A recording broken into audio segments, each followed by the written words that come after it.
নমস্কার, শুভ সন্ধ্যা এবং সৈকথা ভার্চুয়াল আড্ডায় সকলকে স্বাগত জানাচ্ছি। আমাদের আজকের আলোচনার বিষয় কবিতার কাছে অতঃপর।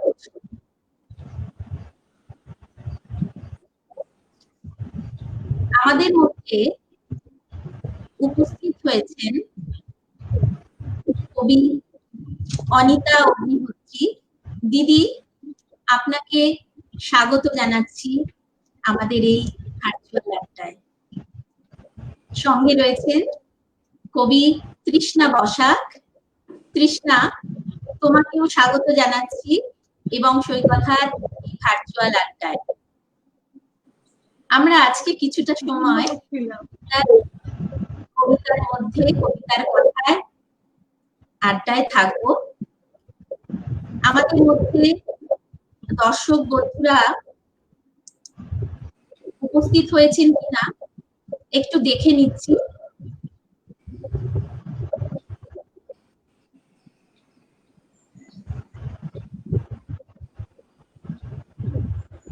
যদি কেউ উপস্থিত হয়ে থাকেন একটু জানাবেন শোনা যাচ্ছে কিনা।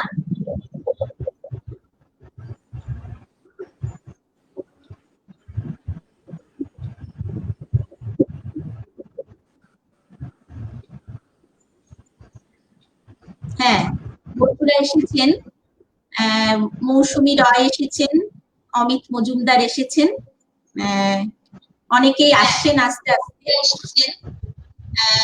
বন্ধুরা আপনারা সঙ্গে থাকুন, আপনাদেরকে স্বাগত জানাচ্ছি এই অনুষ্ঠানে। আমরা কিছু সময় এই আড্ডায় থাকবো, কবিতার কথায় থাকবো। আপনারা আপনাদের প্রশ্ন এই কমেন্ট বক্সে রাখতে পারেন। আমি কবির কাছে দুই অতিথির কাছে তুলে ধর, আপনারা সঙ্গে থাকুন। আমি শুরু করছি এই অনুষ্ঠান কবিতা পাঠের মাধ্যমে। প্রথমে আমি পড়ছি কবি অনিতা অগ্নিহোত্রীর একটি কবিতা সমগ্র থেকে একটি কবিতা, নিরন্ন। সন্ধ্যায় নিরন্ন আসর, তোমাকে প্রদীপ জেলে ঘরে নেই, পাত্রে নদী জল দিই, মাটির থালায় মাত্র কয়েকটি কবিতা, দিনব্যাপী উচ্চারণ ও আকাশ ছোঁয়ার পণ্ডশ্রম। তোমার ক্ষুধার সামনে ধরি, তোমার কপালে মাটি, পায়ে মাটি, বুকে মৃত্তিকার চিহ্ন আঁকা। অস্পৃশ্য কবিতাগুলি আচমন করে পাশে রাখো, স্বর্গবাসী প্রপিতামহরা পরিতৃপ্ত হন বলো তুমি। আমার আধারে রোজ বিকশিত হয়ে থাকে তোমার এই অন্নহীনতার আকিঞ্চন। কবি অনিতা অগ্নিহোত্রীকে আপনারা সকলেই জানেন, তার লেখার সঙ্গে পরিচিত। তবুও এই অনুষ্ঠানের নিয়ম অনুযায়ী আমি সংক্ষিপ্ত জীবনপঞ্জি দর্শকদের জন্য পাঠ করে শোনাচ্ছি। অনিতা চট্টোপাধ্যায়ের জন্ম কলকাতায়। কর্মসূত্রে ভ্রমণ করেছেন সারা দেশ, বিশেষত বিহার, ঝাড়খণ্ড, উড়িষ্যা, ছত্তিশগড় ও মহারাষ্ট্র। লেখালেখি শুরু শৈশবে সত্যজিৎ রায় ও লীলা মজুমদার সম্পাদিত সন্দেশ পত্রিকায়। কবিতা দিয়ে লেখক জীবনের সূত্রপাত হলেও 1980 থেকে নিয়মিত গদ্য লিখছেন। প্রথম ছোট গল্প দেশ পত্রিকায়। কবিতা, গদ্য, উপন্যাস, শিশু সাহিত্য, ভ্রমণ ও প্রবন্ধ সব শাখাতেই স্বচ্ছন্দ বিচরণ। 1982 থেকে অনিতা অগ্নিহোত্রী পরিচয় লিখছেন। প্রকাশিত গ্রন্থ 40টিরও বেশি। সম্মানিত হয়েছেন বঙ্গীয় সাহিত্য পরিষদ, গজেন্দ্র কুমার মিত্র স্মৃতি পুরস্কার, শরৎ পুরস্কার, ভুবন মোহিনী দাসী স্বর্ণ পদকে। তরণী, অতল স্পর্শ, শ্রেষ্ঠ গল্প, 50টি গল্প, অনিতা বিচিত্রিতা, আয়নায় মানুষ নাই, সুখবাসী, মহুল বিহার দিন, কবিতা সমগ্র, ছোটদের গল্প সমগ্র ইত্যাদি তার প্রকাশিত গ্রন্থাবলী অন্যতম। অনুদিত হয়েছেন ইংরাজি সহ একাধিক ভারতীয় ভাষায়, সুইডিশ ও জার্মানি। ভারতবর্ষের প্রান্তিক জীবন, অশ্রুত কণ্ঠস্বর তার লেখায় ধরা পড়েছে নানাভাবে। আমি কয়েকটি কবিতার বইয়ের নাম একটু পড়ছি। চন্দন গাছ, বৃষ্টি আসবে, সাজোয়া বাহিনী রায়, নির্বাচিত কবিতা, ব্রেল, কৃতাঞ্জলি মেঘ, আয়না মাতৃসমা, মালিম হারবার। হয়তো আরো কিছু বই রয়ে থাকবে, হয়তো সবগুলো আমি পড়লাম না। এবার আমি কৃষ্ণার একটা কবিতা পড়ছি, অজাতক সমগ্র থেকে। আমাদের বন্ধুরা অনেকেই শুভ সন্ধ্যা জানিয়েছেন। অমিত মজুমদার, মৌসুমী রায়, চিরঞ্জীব হালদার, রবীন বণিক, আপনারা সঙ্গে থাকুন।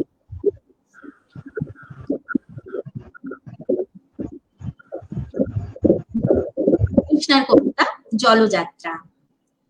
তোমার জন্য রেখে যাচ্ছি এই লবণাক্ত শহর, এর প্রতিটি নুন গোলা, বরফ কল, জেটি, সমস্ত নৌকো এবং জাহাজ, হলদিয়া বন্দরের আলো, এমনকি কুকরোহাটিতে নোঙর করা এমভি মহামায়া, যার মধ্যে আমরা বারবার ঢুকছিলাম আর বেরিয়ে আসছিলাম। তুমি তখন কোথায়? একটি বেতের ঝুড়িতে তখন তোমাকে ভাসিয়ে দেওয়া হচ্ছে, সদ্য কাটা নাড়ি তলিয়ে যাচ্ছে লতা গুল্মের মধ্যে, সেসব লতা গুল্ম, তলিয়ে যাওয়া যাত্রা, ভাঙা মাথুর, চৌকো গোল সমস্ত পেটিকা, নদী তটের বেতস, সব তোমায় দিয়ে যাচ্ছি। তোমার এখন গর্ভ, তুমি নোনা মাটি চেটে চেটে খাবে, তুমি চেঁচে পুছে নেবে দধির অগ্র, খোলের শেষ, বৃদ্ধ মেষ, কচি পাঠা কাউকে রেয়াত করবে না। তোমার স্বাদ ভক্ষণে জোহার দিতে ছুটে আসবে মিশেল ওবামা এবং ভিক্টোরিয়া বেকহ্যাম। তোমার জন্য রেখে যাচ্ছি সম্ভাব্য সব দ্রব্য, তুষ্ট লেপ, শুধু পেয়োর মধ্যে শরীরের সমস্ত তরল, আমার শরীরটাই সেই তরল। আর তোমাদের এই জনপদ এক বৃহৎ ফুটো চৌবাচ্চা, আমি এর মধ্যে এক মুখে ছুটি, অন্য মুখে বেরিয়ে যাই অবলীন। পড়লাম কৃষ্ণার কবিতা। কৃষ্ণার সংক্ষিপ্ত জীবনপঞ্জি একটু বন্ধুদের জন্য পড়ে শোনায়। তৃষ্ণা বসাক এই সময়ে বাংলা সাহিত্যের একজন তন্নিষ্ঠ কবি ও কথাকার। গল্প, উপন্যাস, কবিতা, কল্পবিজ্ঞান, মৈথিলি অনুবাদ করেন তিনি। প্রতি মুহূর্তে পাঠকের সামনে খুলে দিচ্ছেন অনাস্বাদিত জগৎ। জন্ম কলকাতায়, শৈশবে নাটক দিয়ে লেখালেখির শুরু। প্রথম প্রকাশিত কবিতা সামগন্ধ রক্তের ভিতরে দেশ পত্রিকায় 1992 সালে প্রকাশিত। প্রথম প্রকাশিত গল্প আবার অমল, রবিবাসরীয় আনন্দবাজার পত্রিকা 1995। যাদবপুর বিশ্ববিদ্যালয় থেকে বিই ও এমটেক তৃষ্ণা পূর্ণ সময়ের সাহিত্যকর্মের টানে ছেড়েছেন লোভনীয় অর্থকরী বহু পেশা। সরকারি মুদ্রণ সংস্থায় প্রশাসনিক পদ, উপদেষ্টা বৃত্তি, বিশ্ববিদ্যালয়ের পরিদর্শী অধ্যাপনা, সাহিত্য আকাদেমিতে আঞ্চলিক ভাষার অভিধান প্রকল্পের দায়িত্বভার প্রভৃতি বিচিত্র অভিজ্ঞতা তার লেখনীকে এক বিশেষ স্বাতন্ত্র্য দিয়েছে। প্রাপ্ত পুরস্কারের মধ্যে রয়েছে পূর্ণেন্দু ভৌমিক স্মৃতি পুরস্কার, সম্বিত সাহিত্য পুরস্কার, কবি অমিতেশ মাইতি স্মৃতি সাহিত্য সম্মান, ইলাচন্দ্র স্মৃতি পুরস্কার, ডলি মিত্তা স্মৃতি পুরস্কার, সোমেন চন্দ্র শাহরুখ সম্মান, সাহিত্য প্রীতি সম্মান, কবি মৃত্যুঞ্জয় সেন স্মৃতি সম্মান, নমিতা চট্টোপাধ্যায় শাহরুখ সম্মান ও অন্যান্য বহু পুরস্কার। বর্তমানে কলকাতা ট্রান্সলেটার্স ফোরামের সচিব কৃষ্ণা এখন। তো এই সংক্ষিপ্ত পরিচয় জীবনপঞ্জি আমি বন্ধুদের পড়ে শোনালাম। এবার আমি সরাসরি আড্ডায় চলে আসি, আলাপচারিতায় চলে আসি। একদম প্রশ্নোত্তর বলবো না, একটু এই জানার ইচ্ছে আর কি। তো দিদির কাছে আসছি। দিদি, তোমার কাছে আমার প্রশ্ন বলো বা জানতে চাই এটা, এই যে আমাদের আজকের আলোচনা বিষয় কবিতার কাছে অকপট। তো তোমরা দুজনেই তো কবিতার পাশাপাশি গদ্য লিখছো, লেখো। তো এই কবিতার কাছে যতটা অকপট হওয়া যায়, গদ্যের কাছে কি ততটা অকপট হওয়া যায়? তোমার অভিমত। প্রথমেই আমি সবাইকে নমস্কার জানাই। শিলা, তুমি এত যত্ন করে এই অনুষ্ঠানটা করছো, আমাদের সবাইকে একসঙ্গে যুক্ত করে খুব ভালো লাগছে। কারণ কবিতার জন্য এতটা যত্ন নেওয়া, এতটা অভিনিবেশ দেওয়া আজকাল কেউ করে না। আর যে শ্রোতারা আজকে এসেছেন বা পরে শুনবেন তাদেরও আমার আন্তরিক অভিনন্দন জানাই। আর তৃষ্ণা তো আমার এই অনুষ্ঠানে আসতে সম্মত হয়েছে, ও তো আমার খুব প্রিয় মানুষ, আমি ওকে আর কৃতজ্ঞতা কি জানাবো, খুব ভালো লাগছে। হ্যাঁ, প্রশ্নটা এই এই অকপট হওয়ার ব্যাপারটা, এটা সত্যি যে কবিতা কবিতা দিয়ে জীবন আরম্ভ হয়েছিল, এবং একটা সময় পর্যন্ত আমি ভাবিনি যে আমি গদ্য লিখবো এবং এত গদ্য লিখবো। আমি যখন প্রথম ছোট গল্প লিখি তখন বিমল কর, যিনি দেশের গল্প পড়ে আমাকে ডেকে নিয়েছিলেন বলা যায় ছোট গল্প লেখার প্রাঙ্গণে, তিনি বলেছিলেন যে দু নৌকোয় পা দিও না, যদি কবিতা লেখো গল্প লিখো না, যদি গল্প লেখো তাহলে কবিতা লেখো না। কিন্তু তার সেই গুরুর আদেশ আমি তো মানিনি, দুটোই চলেছে একসঙ্গে। আমি বলবো যে এই যে দুটো অভিব্যক্তি, কবিতার গল্প, এদের যে এসে পড়া মনের মধ্যে, এর পদচারণাটা অন্যরকম। কবিতা খুব নিভৃত, কবিতা মনে হয় হঠাৎ মনের মধ্যে ফুটে উঠেছে, তৈরি হয়ে আছে, আমার সঙ্গে কথা বলার জন্য প্রস্তুত, তখন তাকে লিখে ফেলতেই হয়। এটা একটা অদ্ভুত জিনিস আমি দেখেছি ছোটবেলাতেই, এটা স্বভাবটা আমার হয়ে গিয়েছিল। আমি যখন থেকে লিখতে শিখেছি তখন থেকে আমার হাতে একটা ডায়েরি আর পেন্সিল থাকতো, পরে কলম হয়েছিল, সেটা আমি সব জায়গায় সেটা নিয়ে যেতাম। এবং আমি দেখলাম যে আমি যখন বড় হলাম, ইউনিভার্সিটি বা কলেজে গেলাম বা পরে কাজকর্ম করতে দেশের বাংলার বাইরে গেলাম, তখনও কিন্তু এই কাগজ কলম হাতের কাছে থাকাটা আমার পক্ষে একটা ভীষণ মানে সাইকোলজিক্যাল একটা ভীষণ রিকোয়ারমেন্ট। একটা মনে হয় যে যদি কিছু ঘটে যায়, যদি একটা কবিতা আসে, যদি লেখা না হয়, তো কবিতার সঙ্গে একটা বোঝাপড়া আছে। কারণ এই প্রক্রিয়াটার মধ্যে কোনো প্রস্তুতি নেই, সে কখন আসবে, কিভাবে লেখা হবে, এটা আমিও জানি না। এই অকপট কথাটা হয়তো এই জন্যই এসেছে যে সে আমাকে প্রস্তুত হওয়ার কোনো সময় দিচ্ছে না, আমাকে সে অতর্কিতে একটা বিষয়ের মধ্যে আমাকে হঠাৎ ধরে ফেলছে। গদ্যের ব্যাপারটা অন্যরকম। গদ্য যে মাথায় এলেই যা মাথায় এলো তাই লেখা গেল, তাই তা নয়। যদিও আমার জীবনের সময় এত কম ছিল যে প্রচুর গদ্য, এমনকি উপন্যাসও আমি একটানাই লিখেছি কোনো সংশোধন না করে, তাতে পাঠকরা যথেষ্ট অত্যাচারিত হয়েছেন। কিন্তু তবুও আমি বলবো যে গদ্যটা মাথার মধ্যে কাজ করে, তাকে সাজাতে, বাক্য তৈরি করতে বা একটা অধ্যায় তৈরি করতেও একটা অন্যরকম গড়ার একটা পদ্ধতি আছে। মানে কুমোরের চাকে মাটি ফেলে একটা পাত্র তৈরি করা আর একটা ফুটে ওঠা ফুলকে হাতে ধরা, এই দুটোর মধ্যে যে তফাৎ, এটাই আমি বলবো কবিতা আর গদ্যের তফাৎ। গদ্যের মধ্যে একটা সচেতন ব্যাপার আছে, একেবারেই আত্মসচেতন বলবো না আমি সেটা, কিন্তু সম্পূর্ণ অন্যমনস্ক হয়ে আমার মতে গদ্য লেখা অসম্ভব, সেটা হয়তো ভালো হয় না। কিন্তু অনেক অন্যমনস্কতার মধ্যে, স্বপ্নের মধ্যে, আর্ধেক ঘুমের মধ্যেও কবিতা লেখা হয়েছে। আমি তো এইটুকুই বলবো।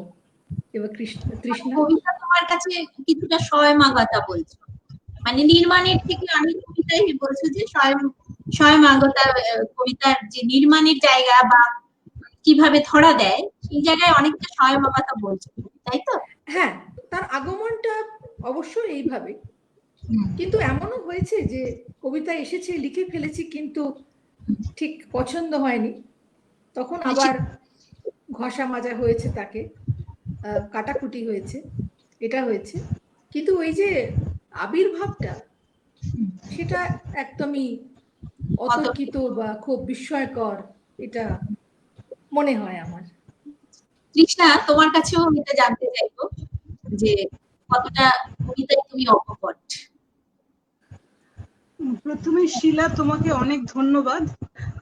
তোমাকে আমি অনেকদিন ধরে চিনি, তোমার নেবুলা মেঘের মান্দাস করে মুগ্ধ হয়েছি। তুমি ভালো কবি, এবং সচরাচর ভালো কবিরা একাই লেখেন, তারা এরকম একটা কাজ করা, সম্পাদনা করা, এটা করেন না সময় নষ্ট হবে বলে। তুমি যে এই কাজটা করছো এবং এত মন দিয়ে করছো, সেজন্য তোমাকে অনেক ধন্যবাদ। আর অনিতা দি যে এসেছেন, তার জন্য তো ভীষণ ভালো লাগছে। এই তিনজন মিলে যে আড্ডা দিতে পারবো, এটা ভেবে খুব ভালো লাগছে এরকম একটা সময়। কবিতা, আমার একটা কবিতা অনেকদিন আগে ছিল, যে কবিতা লেখার তাগিদ বলে একটা কবিতা ছিল আমার। তো তার প্রথম লাইনটা হচ্ছে, প্রথম তাগিদ আসে জানলার কাছ থেকে। তো ওই জানলা দিয়ে কবিতাগুলো ঢুকে আসতো আর কি। তো যেটা হয় যে কবিতার কাছে অকপট আমার মনে হয় সেটা হয়তো গদ্যের থেকে একটু বেশি, এই কারণে, কারণ কবিতার চরিত্র বলতে আমি, আর গদ্যে আমি মানে গল্প উপন্যাসে আমার অনেকগুলো চরিত্র নিয়ে কাজ করি। সব চরিত্রের মধ্যে তো আমি নিজের কথা বলি না, চরিত্রগুলোই কথা বলে। আর কবিতায় আমি যেটা বলছি সেটা আমার একান্ত ব্যক্তিগত অনুভব, এবং সেই অনুভবের মধ্যে অবশ্যই সমাজ সচেতনতা অনেক সময় মিশে যাচ্ছে, কারণ এই সময়টাকে পাশ কাটিয়ে তো আমরা কেউ যেতে পারছি না। তো এই সময়টা অবশ্যই ঢুকে আসছে, কিন্তু তার মূল চরিত্রই হচ্ছে আমি। সেই কারণে কবিতার কাছে অনেকটাই অকপট আমরা। আর আমার কাছে এখন এত বেশি গদ্য লিখতে হয়, কবিতাটা অনেক সময় ওই দুটো গানের মাঝখানে যে একটা শ্বাস নেওয়ার মতন ব্যাপার হয়ে যায়। তো কবিতা আমার কাছে সেই নিঃশ্বাস নেওয়ার জায়গা। আর ওই ঘরে ফিরতে পারলে যেরকম ভালো লাগে, সেই রকম কবিতার কাছেও ফিরতে পারলে সবসময় ভালো লাগে। দিদি, এবার তুমি বলো। আমি বলবো, আমি প্রশ্ন রাখছি। আর দিদির কাছে একটু জানতে চাইবো, দিদি তোমার প্রথম লেখা কত বছর বয়সে? হ্যাঁ, প্রথম যেটা লিখেছিলাম সেটা ঠিক লেখা ছিল না, সেটা বলা ছিল মুখে। আমি অক্ষর পরিচয় হওয়ার আগে যা বলতাম বা মুখে মুখে তৈরি করতাম কবিতা বা গান, সেগুলো তখন আমি লিখতে পারতাম না। তো আমার মা সেগুলো লিখে নিতেন, লিখে একটা জায়গায় রাখতেন। তারপরে যথারীতি অক্ষর পরিচয় হয়ে যাওয়ার পরে আমার মনে হলো যে এই নির্ভরশীলতা দরকার নেই, তখন আমি নিজে লিখতে লাগলাম। তো ওই রকমই একটা কবিতা মা লিখে রেখেছিলেন, আর সেইটাকে অনুলিখন করে সন্দেশ পত্রিকায় পাঠিয়েছিলেন। আমার বয়স তখন 5, আর সেটা পড়ে খুব খুশি হয়ে, তখন সুভাষ মুখোপাধ্যায় সম্পাদনা করতেন, তিনি খুব খুশি হয়ে প্রশংসা করে একটা পোস্ট কার্ডে সুন্দর চিঠি লিখেছিলেন এবং ভবিষ্যৎবাণী করেছিলেন যে এ নিশ্চয়ই একদিন লেখক হবে। আর এটাও লিখেছিলেন যে আমরা ছাপতে পারছি না, কারণ তখন সন্দেশ তাদের নীতি অনুযায়ী যারা গ্রাহক নয় তাদের লেখা ছাপতো না। তো সেই চিঠিটা আমার অনেকদিন যত্ন করে রেখেও দিয়েছিলেন, আমাকেও দিয়েছেন, কিন্তু কোথায় আমি ঠিক রেখেছি মনে পড়ছে না। কিন্তু সেটাই বলা যায় আমার মানে নথিভুক্ত প্রথম কবিতা আর কি। আর তোমার প্রথম হয়তো চন্দন গাছ, তাই তো? হ্যাঁ, কবিতার বই পরে বেরিয়েছে, কবিতা লেখা চলেছে। কারণ আমাদের ক্ষেত্রে যা হয় আর কি, মানে এখন জিনিসটা অনেক অন্যরকম। আমি বলবো এখনকার যারা তরুণ কবি লেখক, তারা অনেক বেশি তৎপর এবং অনেক বেশি সচেতন নিজের লেখার যে একটা মানে দৃষ্টিগ্রাহ্যতা তার বিষয়ে। আমার তো মনে আছে একটা বই বেরোবে, এমনকি কবিতা লিখে যাচ্ছি, কোথাও যে কবিতা পাঠাবো সেসব তো মনেই হতো না কিছু। তারপরে অনেক কবিতা জমা হলো, একটা বই হোক, এটাও আমার মাথাতেও আসেনি। আমার মনে আছে বাবা বোধহয় বলেছিলেন যে কবিতাগুলো হারিয়ে যাচ্ছে, একটা বই হলে কেমন হতো। অনেক পরে বেরিয়েছে, চন্দন গাছ বেরিয়েছে 1987 সালে বেরিয়েছে। তাও মানে বই যে একটা বেরোতেই হবে এরকম আমার কিছু মাথায় ছিল। লেখালেখি হয়ে গেল তোমার একদম প্রথম কবিতার যে সময় থেকে। এটা বলতে খুব ভালোবাসি আমি নিজেকে, বেশ একটা পুরনো গাছের মতো মনে হয়। আমি 1969-এ 1969-এ প্রথম সন্দেশ পত্রিকায় আমার কবিতা ছাপা হয়। মানে আমি স্কুল ম্যাগাজিনে কবিতা লিখতে ধরছি না। তো সেই 69 থেকে 50 জুড়ে আমি বলতে পছন্দ করি যে আমার লেখালেখির 50 বছর হয়েছে। হয়েছে ঠিকই, আমি কখনো কম লিখেছি, কখনো বেশি লিখেছি, কিন্তু আমার লেখালেখিটা ওই সময় থেকে আরম্ভ হয়ে এখনো পর্যন্ত আছি। তৃষ্ণা, তোমার প্রথম কবিতার বই কবে, এবং একটু যদি বলো ওই অনুভূতি বা ওই সময় কিভাবে এই কবিতার বৃত্তে তুমি ঢুকলে? আমার প্রথম কবিতার বই হচ্ছে বেড়াল না উল্টে মেলো, 2002 সালে প্রকাশিত হয়। আর তথ্যের জন্য বলতে হয় যে 2002 সালে আমার মেয়েও জন্মায়, মানে আমার দুই সন্তানই একসঙ্গে। কবিতার বই 2 মাস আগে আর 2 মাস পরে আমার মেয়ে জন্মালো। তো কিন্তু এই আমার প্রথম কবিতা তো 1900 মানে প্রকাশিত কবিতা যদি বড় জায়গা যদি বলা যায়, তাহলে সেটা 1992 সালের দেশে। মানে 10 বছর সময় নিয়েছি বই হওয়ার জন্য। কারণ ওই যে অনিতাদি যেটা বললেন সেটা আমার ক্ষেত্রেও সত্যি, যে বই পড়তে হবে এরকম একটা আগ্রাসী কোনো চিন্তা ভাবনা ছিলই না। আর প্রথম লেখা, মানে আমার প্রথম লেখা ওই মুখে মুখে, মানে খেলতে খেলতে, আমার এখনো মনে আছে আমাদের বাড়ির একতলায় লাল টুকটুকে মেঝে তখন ছিল, আর তার উপরে রোদ এসে পড়ছিল গ্রিলের ওপর, আর আমি ওই রোদ আর ছায়া লাফাতে লাফাতে ওই আলো ছায়ার খেলা এরকম টাইপের একটা কবিতা মুখে মুখে বানিয়েছিলাম। তখন হয়তো আমার 6 বছর বয়স। তো তারপরে আমার বাবা কবি ছিলেন, বাবার খাতার উপরে লাল নীল পেন্সিল দিয়ে বাবার কবিতা কেটে অনেক কবিতা আমি লিখেছি, মানে সেগুলোকে যদি কবিতা বলা যায়। আর তারপরে 8 বছর বয়সে আমি নাটক লিখি, মানে একটা অসম সাহসিক কাজ। তারপরে দীর্ঘদিন কোনো গদ্য লিখিনি, কবিতাই লিখতাম, মানে এবং নিজেকে কবি ভাবতে খুব ভালোবাসতাম, এবং অনেকেই যে কবি বলছে তাতে আমার একটা প্রচ্ছন্ন গর্ব ছিল যে আমি একজন কবি। এবং তারপরে যেমন হয় স্কুল ম্যাগাজিন ইত্যাদিতে, এবং আমাদের ওখানে একটা ভারত দর্শন বলে পত্রিকা ছিল, তারা আমার কবিতা চেয়েছিল, এবং সেই সময় আমার নামে একটা চিঠি এসেছিল একটা জায়গা থেকে কবি সম্মেলনে কবিতা পড়ার জন্য। আমাদের স্থানীয় জায়গা, আমার উপরে আমার নাম লেখা ছিল, সেটা আমার কাছে খুব গর্ব হয়েছিল। কিন্তু আমি সেখানে যাইনি কবিতা পড়তে, আমার মনে হয়েছিল কবিতা পড়তে গেলে আমার কবিতাটা নষ্ট হয়ে যাবে, এই ধরনের সব মানে মজার ব্যাপার স্যাপার।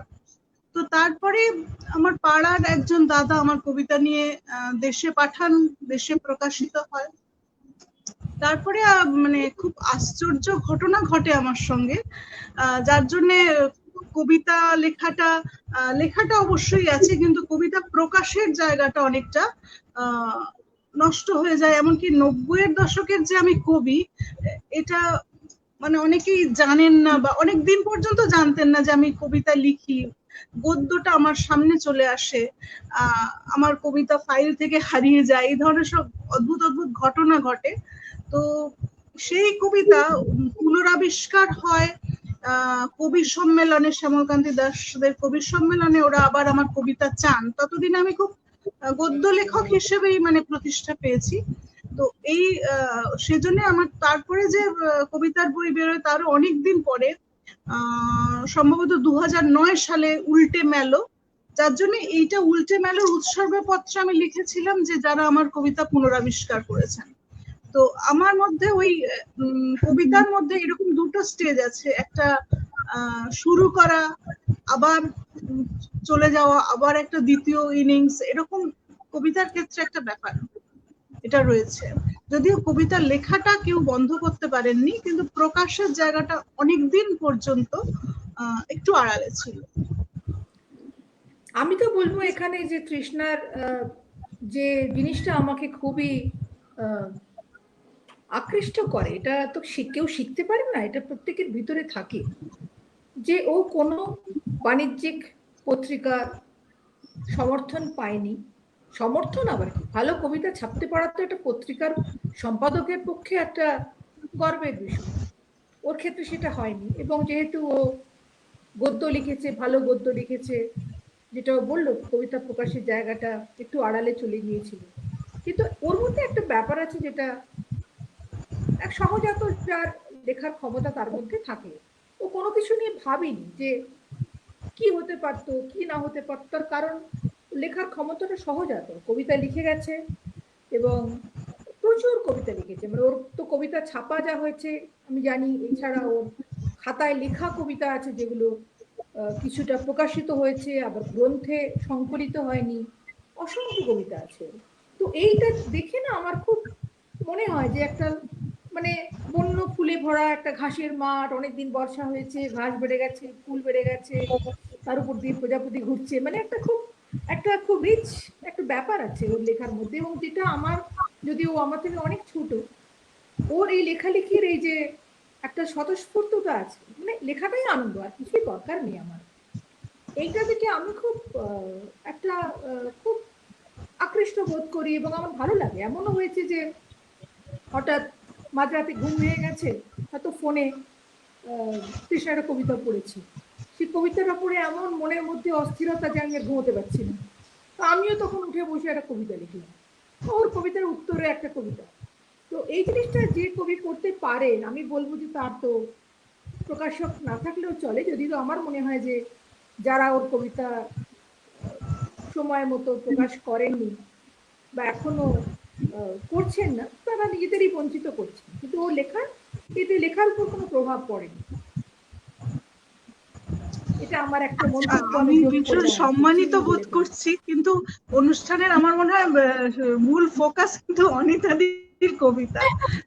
ঠিক আছে, আমি জানতে চাইছি অনিতাদির কাছে। অসম্ভব সম্মানিত বোধ করলাম। না না, ঠিকই আছে, আমরা তো দুজনের কথাই শুনতে চাইছি।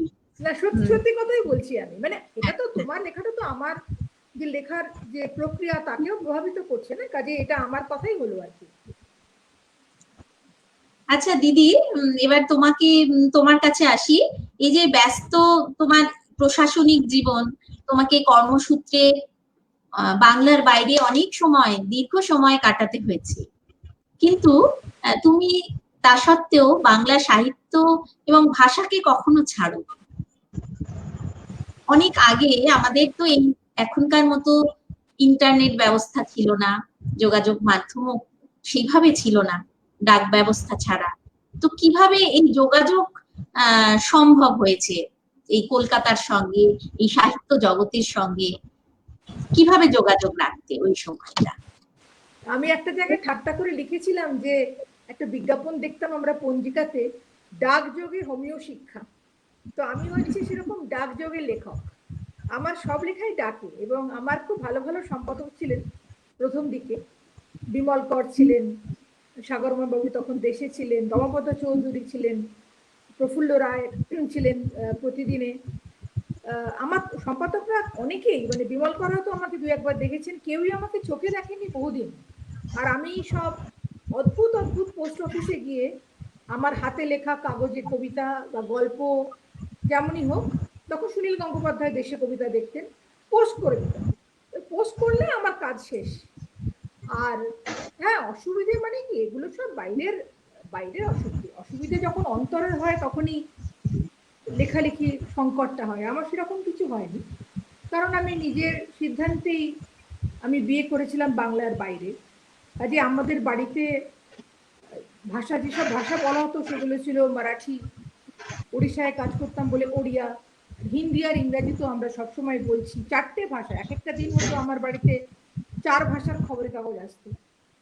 তো সেখানে আমি অফিসের পরিমণ্ডলে বাংলা বলছি না, বাড়িতে বলছি না, আমি কেবল বই পড়ছি, সেগুলো আবার তখন তো ইন্টারনেট ছিল না একদম গোড়ার দিকে, কলকাতায় এসে বইপত্র কিনে সেগুলো আবার পোঁটলা বেঁধে নিয়ে যাওয়া ট্রেনে করে, সেগুলো সঙ্গে সঙ্গে রাখা, এইভাবে মানে এটা খুব হয়তো কঠিন ছিল, কিন্তু এখন মনে হয় যে অনেক রাস্তা পেরিয়ে এসে যে ঠিক আছে, ভাষাকে ধরে থেকেছি, মানে ভালোবাসি বলি। আমি অন্য ভাষাও ভালো ভালো জানি, মানে আমি যদি চাইতাম হয়তো মারাঠি বা ওড়িয়া বা হিন্দিতেও লিখতে পারতাম, কিন্তু মাতৃভাষার সঙ্গে মানুষের সম্পর্ক তো একদম আলাদা। মাতৃভাষায় লেখা বা মাতৃভাষা পড়ার যে আনন্দ, তা তো অন্য কোথাও নেই। আমার মনে আছে আমি কাজের একদম গোড়ার দিকে ভুবনেশ্বর থেকে কলকাতা ফিরতাম, ট্রেনে করে, রাতের ট্রেন, সারা রাত্রি অন্য নানা ভাষার যাত্রীদের কথাবার্তা হতো। যখন ভোরবেলা ঘুমটা জাস্ট খুলতো, তখন তো বাংলার মধ্যে ঢুকেছে ট্রেন, আর ভাষাটা বদলে যাচ্ছে। তখন অটোমেটিক্যালি হিন্দি থেকে ওড়িয়া থেকে ভাষাটা বাংলা হয়ে যাচ্ছে। সেটা যে কি মিষ্টি লাগতো এই বদলটা, এইটুকু শোনার জন্যে, একটা অক্ষর শোনার জন্যে বা একটা শব্দ শোনার জন্যে তৃষ্ণার্ত হয়ে থাকতাম। আমার মনে হয় এই তৃষ্ণাটাই, আবার তৃষ্ণার কথাতেই চলে আসছি, এটা একটা খুব খুব ইম্পর্টেন্ট ব্যাপার যে আমি কতখানি চাই, আমি জীবনে যা করতে চাই তা আমি কত কত নিবিড় করে চাই। মানুষের ক্ষেত্রেও তাই। আমি যদি কোনো মানুষকে ভালোবাসি, আমি কি দূরে থাকবো বলে থাকি বলে তাকে ভুলে যাবো? তা তো না। পুরোটাই নির্ভর করছে যে যা আমি চাই তা কতখানি চাই, কিভাবে চাই, এবং তার জন্যে কি মূল্য দিতে আমি রাজি আছি। তো এইভাবেই কেটেছে জীবন, এবং এখন আর ভয়টা নেই। মাঝে মাঝে আমার ভয় হতো যে হয়তো এত রকম বৈপরীত্যের মধ্যে একদিন লেখাটা আর থাকবে না। তখন আমি রাত্রিরে উঠে নিজের বইপত্র ছুঁয়ে ছুঁয়ে দেখতাম, যেটা আমারই বই তো। তো জীবনের এই যে অনিশ্চয়তা ছিল, মানে কিছুটা কাল্পনিক, সত্যি তো অনিশ্চয়তা ছিল না, তো সেটা এখন শেষ হয়েছে। এখন 4-5 বছর হলেও আমার কোনো চিন্তা নেই আর কি, যে চিন্তাটা ছিল। আমার মনে হয় ভয়টা খুব জরুরি, যে যেন ভুলে না যাই বেদনা পাই শয়নের স্বপনে, তোমায় ঘরে ভয় নিয়ে আনা সে কথা রয় মনে। মানে এই যে একটা ভয় যে ওটা লেখাটা চলে যাবে, এই ভয়টা খুব জরুরি, খুব জরুরি। এইটা মানে যে কোনো ব্যাপারে একটা ভয়ই মানুষকে কিন্তু সেইটা মানে সেই যে আমরা ধরুন বিভিন্ন সাংসারিকতা যেগুলো হারিয়ে যায়, না ঠিক আছে আমরা তো খুব ভালো খেতে পাচ্ছি, ভালো জামা কাপড় পরছি, একটা নিরাপদ বলয়ের মধ্যে রয়েছি, কিন্তু সেই নিরাপদ বলয়ের মধ্যে যদি বুকের মধ্যে একটা ধিকি ধিকি যন্ত্রণা জেগে থাকে যে আমার কবিতাটা লেখা হলো না আজ সারাদিন, বা আমি একটা অক্ষরও বাংলা পড়লাম না আজকে, এই যে বেদনাবোধ, আমার মনে হয় বেদনাবোধটা খুব, যেটা অনিতাদি মানে খুব কঠিন লড়াই, যেটা অন্য ভাষার পরিবেশে এটা করা, মানে আমাদেরও হয়তো ছোট ছোট করে সেই লড়াইগুলো করতে হয়।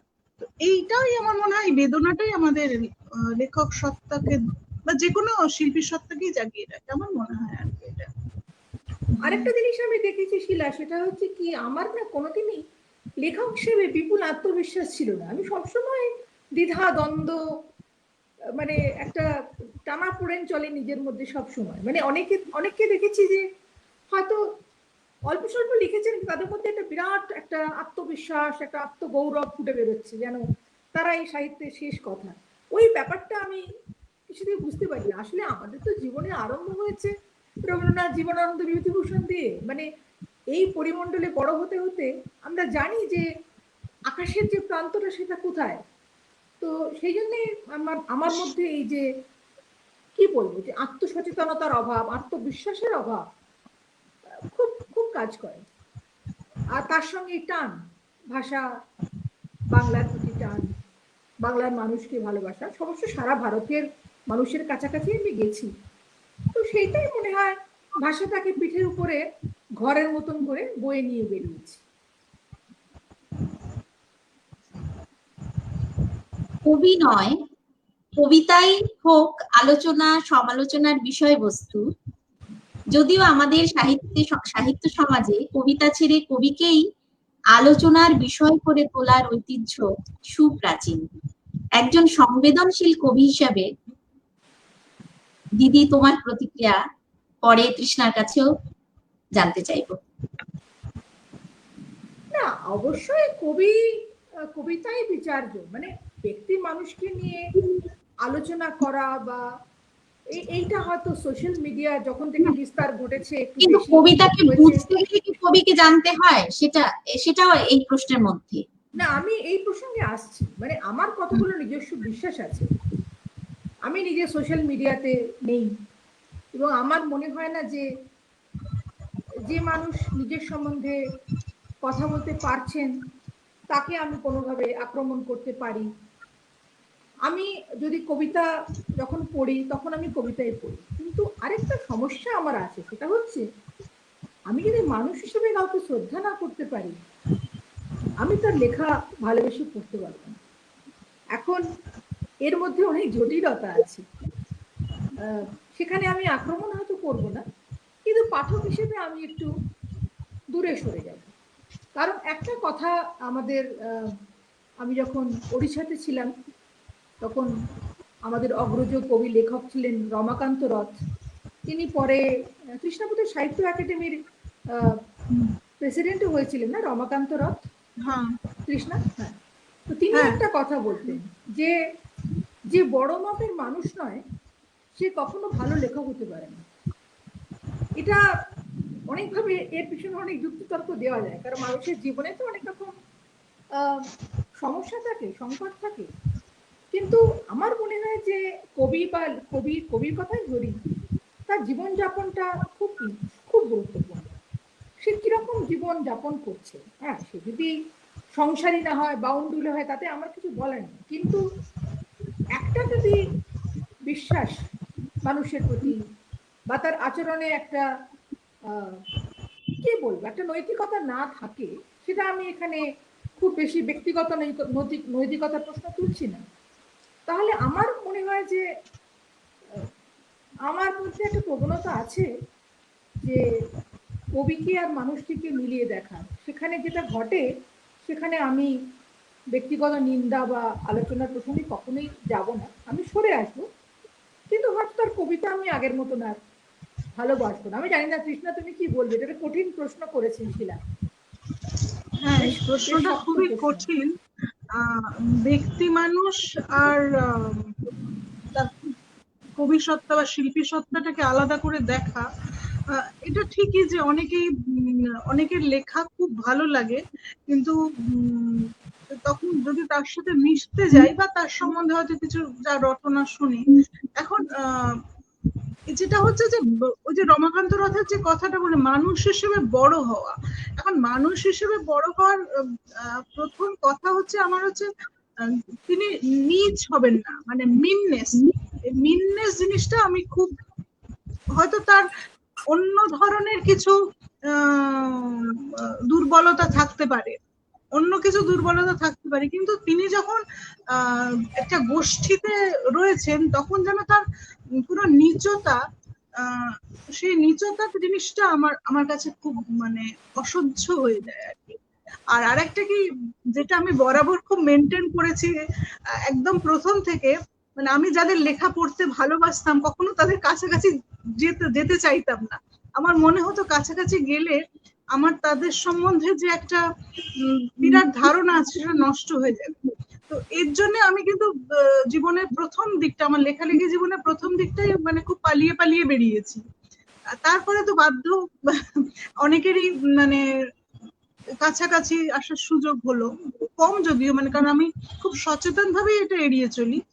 তো এটা খুবই মুশকিল আমার কাছে। ওই চরিত্র জিনিসটার মানে হচ্ছে খুব তার মানে উদারতা, এটাকে আমি খুব গুরুত্ব দিই, যে উদারতা এবং তরুণ লেখকদের কাছে টানার একটা ক্ষমতা, যেটা মনে হয়। কারণ তার ব্যক্তিগত জীবনের থেকেও তার পেশাদার চরিত্রটা আমার কাছে খুব ইম্পর্টেন্ট।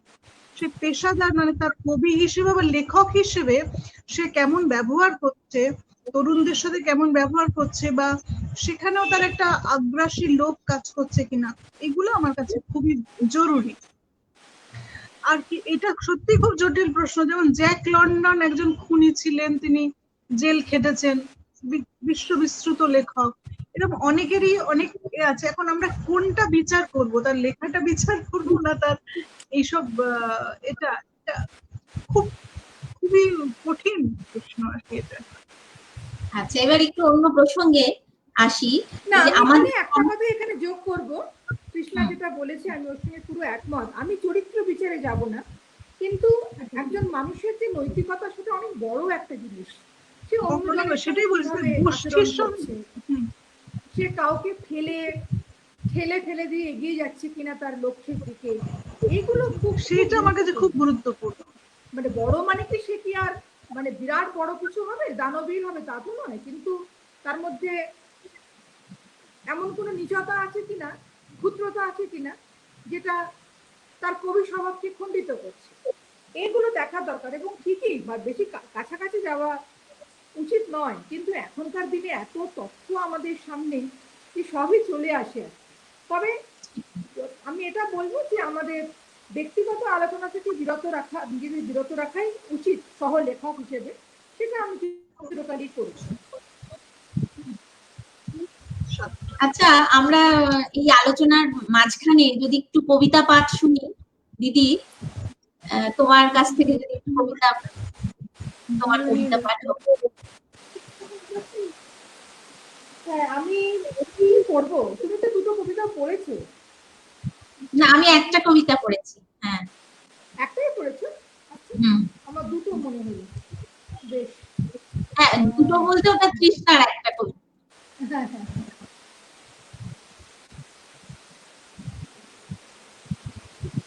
আমি একটা কবিতা পড়ছি, এটা একটা খুব ছন্দে লেখা একটা কবিতা পড়ি। এটা জানি না, কবিতাটা আমার খুব প্রিয়, কবে লেখা তো এখন মনে নেই। এটার নাম হচ্ছে দিন রাত্রির কবিতা। আমার কথা কি শোনা যাচ্ছে? কারণ এখানে ভীষণ বৃষ্টি পড়ছে। শোনা যাচ্ছে। বিলীয়মান রাত্রি তাকে ভোরের গাছ বাড়িয়ে দিল শাখা, বুকের তাতে জড়িয়ে নাও এই যে আমি সদ্য ফোটা ধরো, কুয়াশা ছেঁড়া ধানের মালা এই যে আমি শিশির চাদোয়ার, হৃদকমলে আনন্দ রাখো পাপড়িগুলি বন্ধ করে নিই এই যে আমি গন্ধ নাও, রুদ্ধশ্বাস অন্ধকারে মরো, করে না স্নান শীর্ণ গাছ, ধানের তীরে রক্ত গোড়ালির, শামুক চেরা দগ্ধ পথ, জ্যোৎস্না মাখে শূন্য সরোবর, মাছের প্রেত সাঁতরে আসে, তীরের ভূমি ফিরিয়ে নেয় মুখ, বনের ধারে মাজার তাতে গেরস্তালি হলুদ বসন্ত, ধানের গান থেমেছে আজ পূর্ণ করো হৃদয়, রাখো মুখ চিৎকমলে রাত্রি তুমি দিনের ভাঙা কাব্যে প্রবেশ করো। এইটা একটা। তোমার কাছে এই কবিতার একটু আমি দিদির কবিতার তোমার কাছে কিভাবে দিদির কবিতা, অনিতাদির কবিতা অন্য কবির কাছ থেকে একটু আলাদা হয়ে ধরা দেয় এবং কোন বৈশিষ্ট্য তোমার ভালো লাগে? আমার জানতে চাই। আমার যেটা কবিতাগুলো, যদিও কবিতার বিশ্লেষণ করতে আমার একদমই ভালো লাগে না, তবুও আমার যেটা পড়তে পড়তে যেটা মনে হয়েছে, অনিতাদের কবিতায় প্রথম দিকের কবিতাগুলোতে একটা আমি স্মৃতিকাতরতা, স্মৃতির ব্যাপারটা দেখেছি, এবং ধীরে ধীরে কবিতার মধ্যে প্রকৃতি আর মানুষ এবং স্বদেশ, এইভাবে স্বদেশ এবং মানুষ আমি অন্য কারো কবিতায় সেভাবে পাইনি। মানে অনেকের কবিতায় যেভাবে ভারতবর্ষটা উঠে আসছে, এবং শুধু একটা কি বলবো জিওগ্রাফিক্যাল যে ভারতবর্ষ সেটা না, তার মধ্যে যে মানুষ রয়েছে, সেই মানুষগুলো কিভাবে উঠে আসছে সেটা রয়েছে। এবং একটা বাঘ বলে একটা কবিতা রয়েছে, তাতে যে পুরো গাঁ উজাড় হয়ে গেছে কিন্তু বাঘটা তার পুরনো অভ্যাসে ফিরে আসছে। তার মানে এই যে তার ইকোলজিটাও মানে খুব ভালো, মানে ভীষণ ভাবে। আর আমরা যে বলি যে অরণ্য সংরক্ষণ করো, সেটা সেই সংরক্ষণের ব্যাপারটা যেমন রয়েছে, কিন্তু যে অরণ্যের উপর নির্ভর করে যে সমস্ত আদিবাসী মানুষজন, তাদের যন্ত্রণার কথাটাও কিন্তু প্রবলভাবে রয়েছে। এইটা আমাকে ভীষণ মুগ্ধ করে। আর মানে আমি নিজে খুব দেশ, এই শব্দটা আমার কাছে খুব প্রিয়, তাই দেশের বারবার দেশের নানান রূপ যেটা উঠে আসছে সেটা আমাকে আশ্চর্য করে।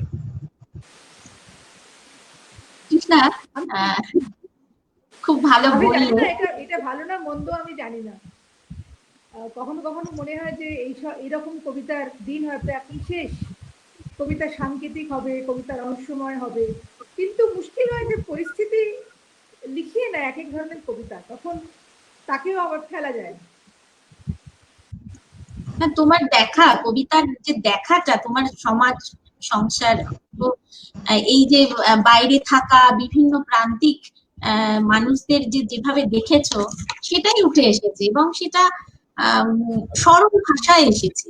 সেখানে কোনো খুব জটিলতা, খুব আড়াল দিয়ে খুব বেশি লেখা নয়, কিন্তু দেখাটা একটা যে তৃতীয় নয়ন এখানে একটা কাজ করেছে, আমার তাই মনে হয়েছে। তৃষ্ণা, না, এবার আমার তুমি মনে হয় যে হুম, এটা এই দেখাটা না, এটা আসলে এই দেখাটা তো ঠিক কবিতা নয়, কিন্তু যখন দেখাটা একটা অস্তিত্বের অঙ্গ হয়ে যায়, এটা বোধহয় কিছুটা তৃষ্ণা বলেছে, তখন সেটা কবিতা যদি হয়ে ওঠে তবেই হলো, না হলে হলো না। আমি একটা নিজের ছোট্ট কবিতা পড়ি, সেটা প্রেমের কবিতা। হ্যাঁ, তো আমি এইটা পড়ার পরে তৃষ্ণা বলুক, তারপরে আমি ওর কবিতা নিয়ে একটু বলবো। এই কবিতার নাম প্রজাপতি। এখন আমার মধ্যে বৃষ্টি পড়লে তুমি জানবে না, বিদ্যুৎ চমকে যদি ছিন্ন ভিন্ন হয় অন্ধকার, তোমরা কেবল পাবে ভিজে গন্ধ ত্রস্ত বাতাসে। নদী যদি নিয়ে যায় পাড়ের শিকড়, তোমরা প্রতিধ্বনি পাবে আলোক বর্ষাতীত। আমার মধ্যে ঘন শিলাবৃষ্টি, পাহাড়ের চিড় গলে জল যায় ভূগর্ভে লাভায়। পৃথিবীর কেন্দ্রে যেটা মানুষের বৃন্দগান জমে জমে আগুন হয়েছে, সেখানে গর্জন ওঠে, ধোঁয়াও থাকে। এসব আমার মধ্যে বৃষ্টি হেতু, এটা আরম্ভ হয়েছিল এখন আমার মধ্যে বৃষ্টি পড়লে তুমি জানবে না। এটা বৃষ্টির কথা বলতে বলতে শেষ পর্যন্ত পৃথিবীর কেন্দ্রে যেটা মানুষের বৃন্দগান জমে জমে আগুন হয়েছে সেখানে এলাম। আর কবিতার শেষ লাইনটা হচ্ছে, অথচ তোমার মধ্যে প্রজাপতি উড়ে গেলে আমি শব্দ পাই। একটি প্রেমের কবিতায় নিশ্চয়ই বলবে। কৃষ্ণা কি বলবে? এটা অবশ্যই প্রেমের কবিতা, এটা অবশ্যই প্রেমের কবিতা। তো যেটা হচ্ছে যে একজনের একজন আরেকজনকে রেসপন্ড করছে, কিন্তু আরেকজন সেভাবে রেসপন্ড করতে পারছে না, এটা আমার মনে হলো এই কবিতাটা তাৎক্ষণিকভাবে শুনে। তবে আমি একটা জিনিস দেখেছি, আমি যে কারণে যেহেতু বেশ কিছু কবিতা এখন পড়ি, সব কবিতা সাম্প্রতিক এখনকার কবিতা লেখা ভালো লাগে, কিন্তু কৃষ্ণা এখানে যেহেতু উপস্থিত আছে বলছি যে ও লেখে, মানে এই যে মানুষকে নিয়ে সমাজকে নিয়ে লেখে, কিন্তু ওর লেখার মধ্যে একটা অন্য ডাইমেনশন আছে, যেটা আমার মনে হয় খুব বড় একটা ক্রিয়েটিভ লিবার্টি, যেটা আবার সব লেখক পারেন না। আমি দেখেছি ও লিখতে লিখতে হঠাৎ সময়টা, তারপরে কাল, জায়গা সব বদলে যায়। একজন মানুষ, এটা কিছুটা তোমার যে প্রথম কবিতাটা পড়লে তার মধ্যেই ছিল, মানে একটা অস্তিত্ব অনস্তিত্ব হয়ে যায়, একটা বর্তমান অতীত হয়ে যায়, এবং এ বিষয়ে ও এমন রূপে লিবার্টি নেয় যেমন মনেই হয় না যে পাঠকের প্রতি ওর কোনো রকম মনোযোগ আছে, কিন্তু সেইগুলোই ওর কবিতাকে খুব বড় একটা স্ট্রেংথ দেয় আমি বলবো। এবং ওর মধ্যে একটা ব্যাপার আছে, মানে আপাত দৃষ্টিতে খুব সরল কবিতা, মানে মনে হয় যে কথা বলছে, কিন্তু মুশকিল হচ্ছে যে ও যে এটা বলতে বলতে কোথায় যাবে সেটা কিন্তু জানা নেই। সেটা যখন ওই কবিতার সঙ্গে পথ চলতে চলতে আমি শেষে গিয়ে পৌঁছলাম, তখন বুঝতে পারলাম যে যেখানে যাওয়ার ছিল সেখানে না গিয়ে আমি অন্যত্র চলে এসেছি। এইটা মানে আমার মনে হয় যারা কবিতা নিয়ে ভাবনা চিন্তা করেন বা লেখেন, তাদের পক্ষে একটা লক্ষ্য করে দেখার বিষয়। কি বলো কৃষ্ণা, তুমি কি একমত? সেটা মানে বিশ্লেষণ। এটা মানে আমার হাতে থাকে না, ওই শকুনির পাশার মতো, পাশাগুলোই নিজে নিজে খেলে। হ্যাঁ, সেটা সত্যি। তৃষ্ণা, তুমি এবার একটা কবিতা একটু পড়ো, তোমার কবিতা। আমার কবিতা, আচ্ছা,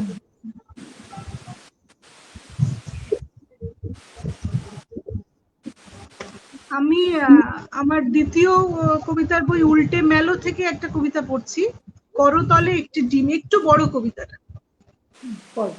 এখান থেকে সিঁড়ি উঠে গেছে, এখান থেকে নেমে গেছে সিঁড়ি, জ্বরে ভোগা মানুষের মাথার মতো হাহা নীল আকাশ। এখন রোদের কথা বলতে গেলে অনেক শব্দ খরচ হয়ে যায়। অন্ধকার বোঝাতে কালো রং ব্যবহার করো না, বরং ভিরিডিয়ান গ্রিনের সঙ্গে মিশিয়ে নিও ক্যারামিয়ান রেড, বেশ হবে। মানে বেশ জম্পেশ অন্ধকার, হয়তো আজকের সাক্ষাতের পক্ষেও বড় ভারী এবং অন্ধ। প্রোফাইল এঁকেছ তো কখনো কখনো মানুষের? এই ধরো একটা ডিম, একটা ঠান্ডা সাদা ডিম সদ্য ফ্রিজ থেকে বার করে স্থানাঙ্ক বদলে বদলে আমি মানুষ আঁকি। উঁচু মুখ নিচু মুখ পাশ ফেরানো উদাস মানুষ, মানুষ কখনো আমায় ক্লান্ত করে না। রাবণ বলে পাঠালেন বানরদের হাতে নিহত রাক্ষসগুলোর পা ধরে টেনে সমুদ্রে ফেলে দিতে। তাদের মাথা গুনতে হলে চূড়ান্ত পরাজয়ের আগেই সরকার পড়ে যেত। রাক্ষসদের মতো মানুষেরও মাথা গোনা হয় না রাষ্ট্রে। আচ্ছা, রাষ্ট্র কিভাবে আঁকা হয়েছিল? শুধু কালো রং দিয়ে, না ভিরিডিয়ান গ্রিনের সঙ্গে ক্যারামিয়ান রেড জম্পেশ করে মিশিয়ে একটা নাটকীয় অন্ধকার তৈরি করে? অন্ধকার সিঁড়ি ধাপে ধাপে গিয়ে নেমেছে রাষ্ট্রপুঞ্জের পাতালে। অন্ধকারের সিঁড়ি সরু হতে হতে অনেক উঁচুতে উঠে গেছে, যেখানে কেবল একটি মাত্র মানুষ কোনো মতে দাঁড়াতে পারে। এই অনেকটা সেই অশ্বত্থ গাছটার মতো হলো না, যার মূল ওপরে আর শাখা প্রশাখা নিচের দিকে ছড়িয়ে? এই গাছের মূলোচ্ছেদ করতে পারেন শুধু জ্ঞানীরা, যাদের ক্ষেত্রাক্ষেত্র জ্ঞান আছে, যারা বহু আগে কুলকুণ্ডলিনী কাঁপিয়ে চলে গেছেন। আমার আপাতত ওই মানুষটাকে দরকার। সরু সিঁড়ির মাথায় সংকীর্ণ পরিসরে দাঁড়িয়ে আছে যে মানুষ, আকাশের কাছাকাছি আকাশ বাঁচিয়ে ওজন স্তরে মাথা না গলিয়ে ওকে এক্ষুনি এঁকে ফেলতে হবে। ভোর দুপুর গোধূলি এইসব রং পুরোবার আগে এঁকে ফেলতে হবে ওর মুখ। শুধু ওর জন্যেই কল্পকাল ধরে একটি ডিম আমার করতালে সোজা হয়ে দাঁড়িয়ে আছে।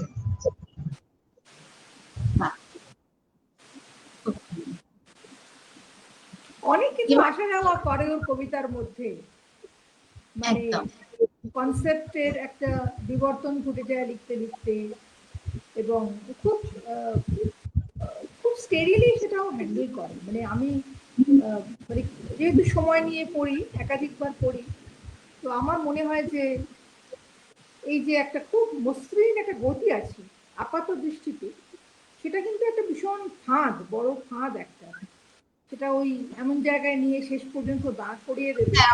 আবার ভীষণ কবিতা বললে রাক্ষসদের পা ধরে ফেলে দেওয়া, নদীতে ফেলে দেওয়া রাক্ষসদের, হ্যাঁ, অনেক রকম ভাবনা চলে আসবে উল্লেখ করলে। আমি একটু অনিতাদির একটা কবিতা পড়তে চাই, সাম্প্রতিক কবিতা। এটা মানে এই যে আমরা যে যন্ত্রণার মধ্যে আজ সারাদিন কয়েকদিন ধরেই চলেছি, আমাদের দেশ চলেছে, সেই সময়টাকে কি আশ্চর্যভাবে উনি ধরেছেন। মানে এই কবিতাটা পড়লে চোখে জল যেমন চলে আসে, সেরকম সারা শরীরের রক্ত গরম হয়ে ওঠে। মানে এত ক্রোধ হয়, এত ক্রোধ হয় এই কবিতা পড়তে। এই মুহূর্তের কবিতা। গাছ, মৌনের উপর চুল এলিয়ে এই আমি এক গাছ, ভাবছি কিভাবে লিখি নিবিড় রাত্রি নিস্তারকা আকাশের ফাঁকা।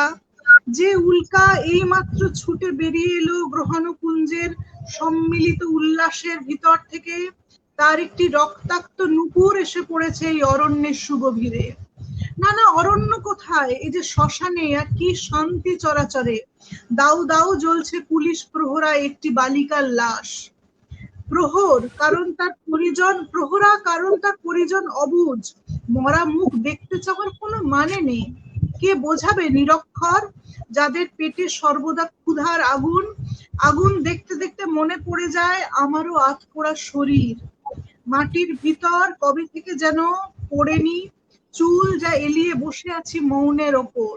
আর ভাবছি কি করে লিখি এই শ্মশানের শান্ততা, যেখানে পোঁতা আছে আমার এই গাছ হয়ে ওঠার বৃত্তান্ত।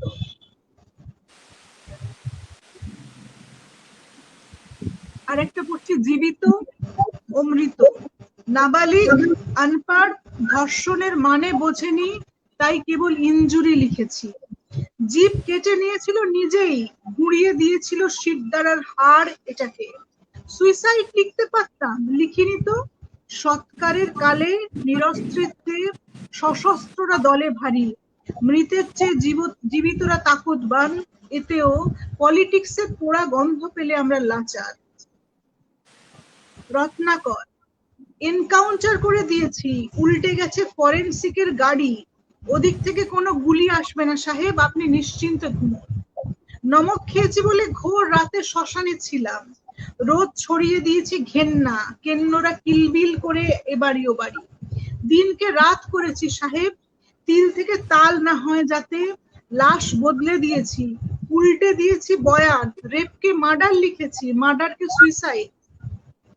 ওদিক থেকে গুলি আসবে না সাহেব, থানায় পৌঁছে গেছে অতিরিক্ত ফৌজ। আপনার কুর্সি আমি এতদিন অটুট রেখেছি, নিয়মিত ধুয়ে মুছে শিরিষ কাগজ ঘষে।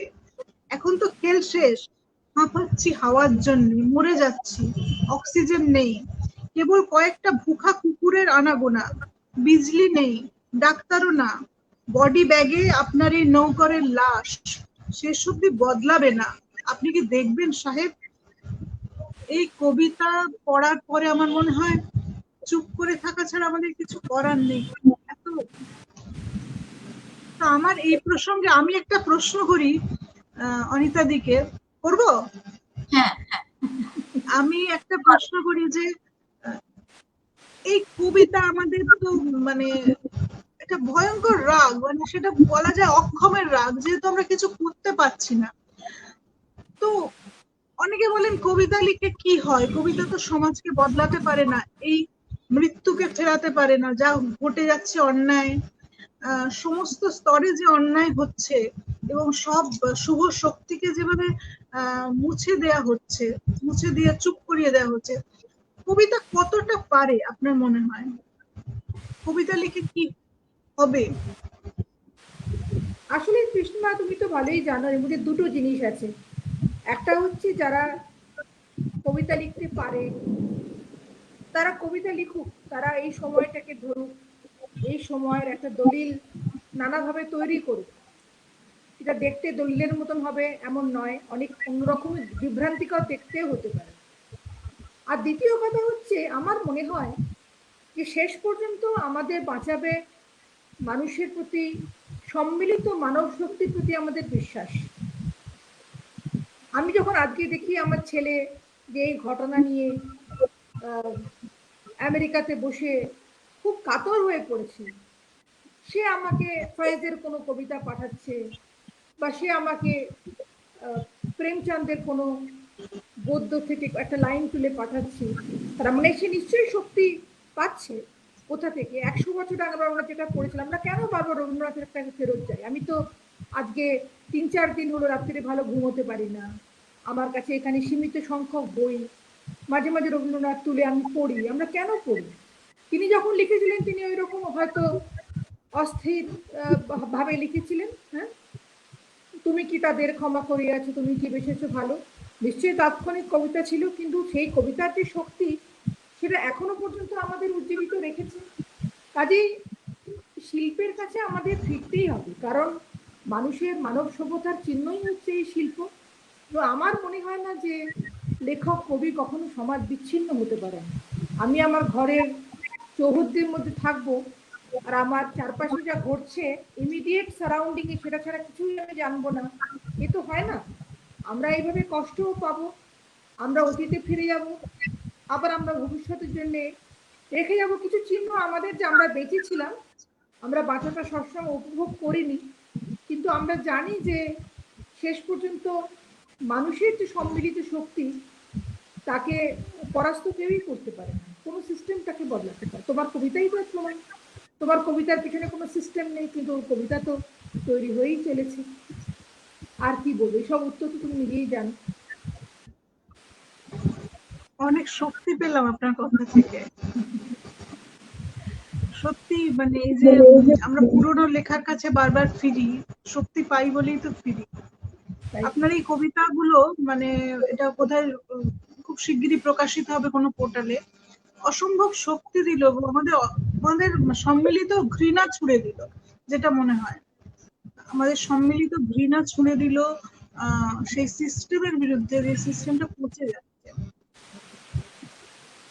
আর সেই মাঝে মাঝে আমারও যে মনে হয় যে এগুলো লিখে আমি যেটা লিখছি, এই তাৎক্ষণিকতা, এই রাগের যে আমার বিস্ফোরণ, এটা ঠিক কিনা, শিল্প হলো কিনা, তখন মনে হয় যে না, যা সামনে এসেছে, যে অস্ত্র এসে গেছে আমার হাতে, আমি সেটাই ব্যবহার করি।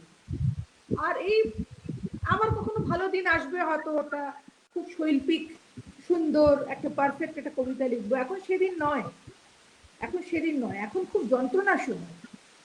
আর আমি তো দেখতে পাচ্ছি, এখানে তো আমি নই, মানে আমার পরিবার, আমার যারা নিকটজন, যারা আমার সমমনস্ক মানুষ, তারা কি কষ্ট পাচ্ছে। আমার এক বন্ধু আমাকে লিখেছেন, তিনি তো কোনো রাজনীতি করেন না, বা তিনি আমার মতন এত প্রবন্ধ বা জটিল লেখালেখির মধ্যে নেই। তিনি লিখেছেন যে আমি অসুস্থ হয়ে পড়ছি, আমি যখন এই মেয়েটির সব দাহ করার কথা দৃশ্যটা দেখছি, আমি অসুস্থ হয়ে পড়ছি। এই যে কথাটা, তার মানে কোথাও তো চেতনাকে গিয়ে আমাদের ঘটনা আঘাত করছে। তো আমি একদম অনড় অক্ষম হয়ে যেতে পারি না, আমাকে তো কিছুটা করতে হবে, এটাই আমি পারি, আমি যা পারি আমি তাই করি এই সময়ের জন্য। এবং এইভাবে সবাই কাজ করে গেছেন বলেই গুহা চিত্র থেকে আরম্ভ করে, তুলট কাগজে লেখা পুঁথি থেকে আরম্ভ করে, রবীন্দ্রনাথ জীবনানন্দের কবিতা থেকে, বা পুরা তুলেন হায়দারের গল্প গদ্য থেকে আমাদের জন্য সব রাখা আছে। আচ্ছা, আমি আসলে একটা মুশকিল হয়েছে যে আমি যে ডিভাইসে এখন আড্ডাটা দিচ্ছি তার মধ্যে তৃষ্ণার সব কবিতা রয়ে গেছে। তো আমার কাছে একটা কবিতা ফোনে আছে, আমি একটা কবিতা পড়ি তৃষ্ণা।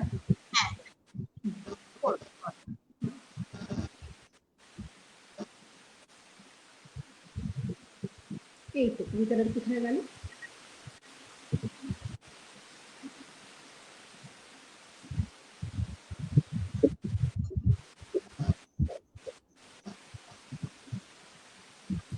একটা মিনিট নিচ্ছি, হ্যাঁ, কবিতাটা রাখার জন্য।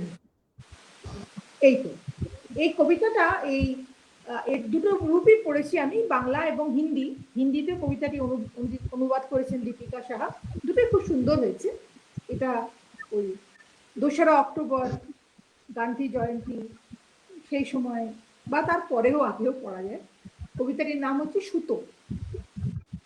চক মহিমপুরের খাদি মন্দিরটি আজ বড় শুনশান, বারান্দা জুড়ে সারি সারি পরিত্যক্ত চরকা, কেউ আর সুতো কাটে না ওখানে। তবু তিনি হেঁটে চলেছেন, সঙ্গে হাঁটছে তার দীর্ঘতর ছায়া। কাশ্মীর থেকে কন্যাকুমারিকা, নোয়াখালী থেকে সেন্ট জোহানেসবার্গ, সারা পৃথিবী জুড়ে তাদের পথ। সে পথের এক প্রান্তে মহাকাশ, অন্য প্রান্তে নির্জন প্রার্থনার মতো উঠোন। তারা যত হাঁটছেন তত দীর্ঘ হচ্ছে সুতো, শক্ত হচ্ছে, বেঁধে ফেলছে সমস্ত মানুষকে। চক মহিমপুরের খাদি মন্দিরে চরকার ঘর ঘর শব্দ আর শোনা যাচ্ছে না ঠিকই, কিন্তু গান্ধী আর কস্তুরবার হাতে বোনা সুতো প্রতি মুহূর্তেই আরেকটু দীর্ঘ, আরেকটু শক্ত হচ্ছে। এই যে কবির কল্পনা, একটা চরকার শব্দ থেমে যাওয়া, একটা পরিত্যক্ত কেন্দ্র থেকে ভারতবর্ষের, সমস্ত ভারতবর্ষের একটা ইতিহাস বা পদচারণাতে পৌঁছে যাওয়া, এইটাই হচ্ছে কবির ক্ষমতা। মানে তোমার যে প্রশ্নটা একটু আগে করছিলে না, এই কবিতা, এই যে দূরত্বটা, তুমি দেখো 8-10 লাইনের মধ্যেই দূরত্বটা তুমি অতিক্রম করেছো। এটা কোন মাধ্যমে সম্ভব? এই যে সময়ের যে দূরত্বটা তুমি অতিক্রম করেছো, একটা শূন্য পরিত্যক্ত বিজন, এবং সেটা থেকে তুমি হাহাকার করবে, তুমি জানো যে তার পিছনে কি ছিল, এবং সেখান থেকে তুমি পৌঁছে গেছো যে দীর্ঘ খালির সুতো সমস্ত মানুষকে বেঁধে ফেলছে। তো এই জিনিসটা হচ্ছে কবিতার আন্তরিক শক্তি, এবং এইটার জন্যই আমরা বারবার কবিতার কাছে ফিরে যাই, এবং এই জন্যই লেখা দরকার। সুন্দর লাগলো, মানে দিদির ব্যাখ্যা খুব সুন্দর। আমার এই প্রসঙ্গে একটা প্রশ্ন মনে আসছে যে বিশেষ বিশেষ কোনো মতবাদ, সেটা রাজনৈতিক হোক বা আধ্যাত্মিক হোক, সেটা কি লেখার সঙ্গে তার কি আপাত কোনো বিরোধ আছে? মানে সেটা আমরা কি লেখায় প্রকাশ করতে পারি? আমার মনে হয় যে লেখালেখির সময় এতটা না ভাবাই ভালো। মতবাদ এর মধ্যে বিশ্বাস বা দর্শন কথাটা ব্যবহার করবো, বা পলিটিক্স, মানে পার্টি পলিটিক্সের থেকে অনেক বৃহত্তর অর্থে, সেটা লেখা যদি চলে আসে, আসুক। আমার মনে হয় যে সব রকম লেখারই না পাঠক আছে। কাজে কেউ যদি আধ্যাত্মিক কবিতা লেখে, সে লেখা হয়তো আমি পড়বো না, কারণ আমি মানুষ হিসেবে অতটা আধ্যাত্মিক নই। অনেকের পছন্দ, তারা পড়বেন।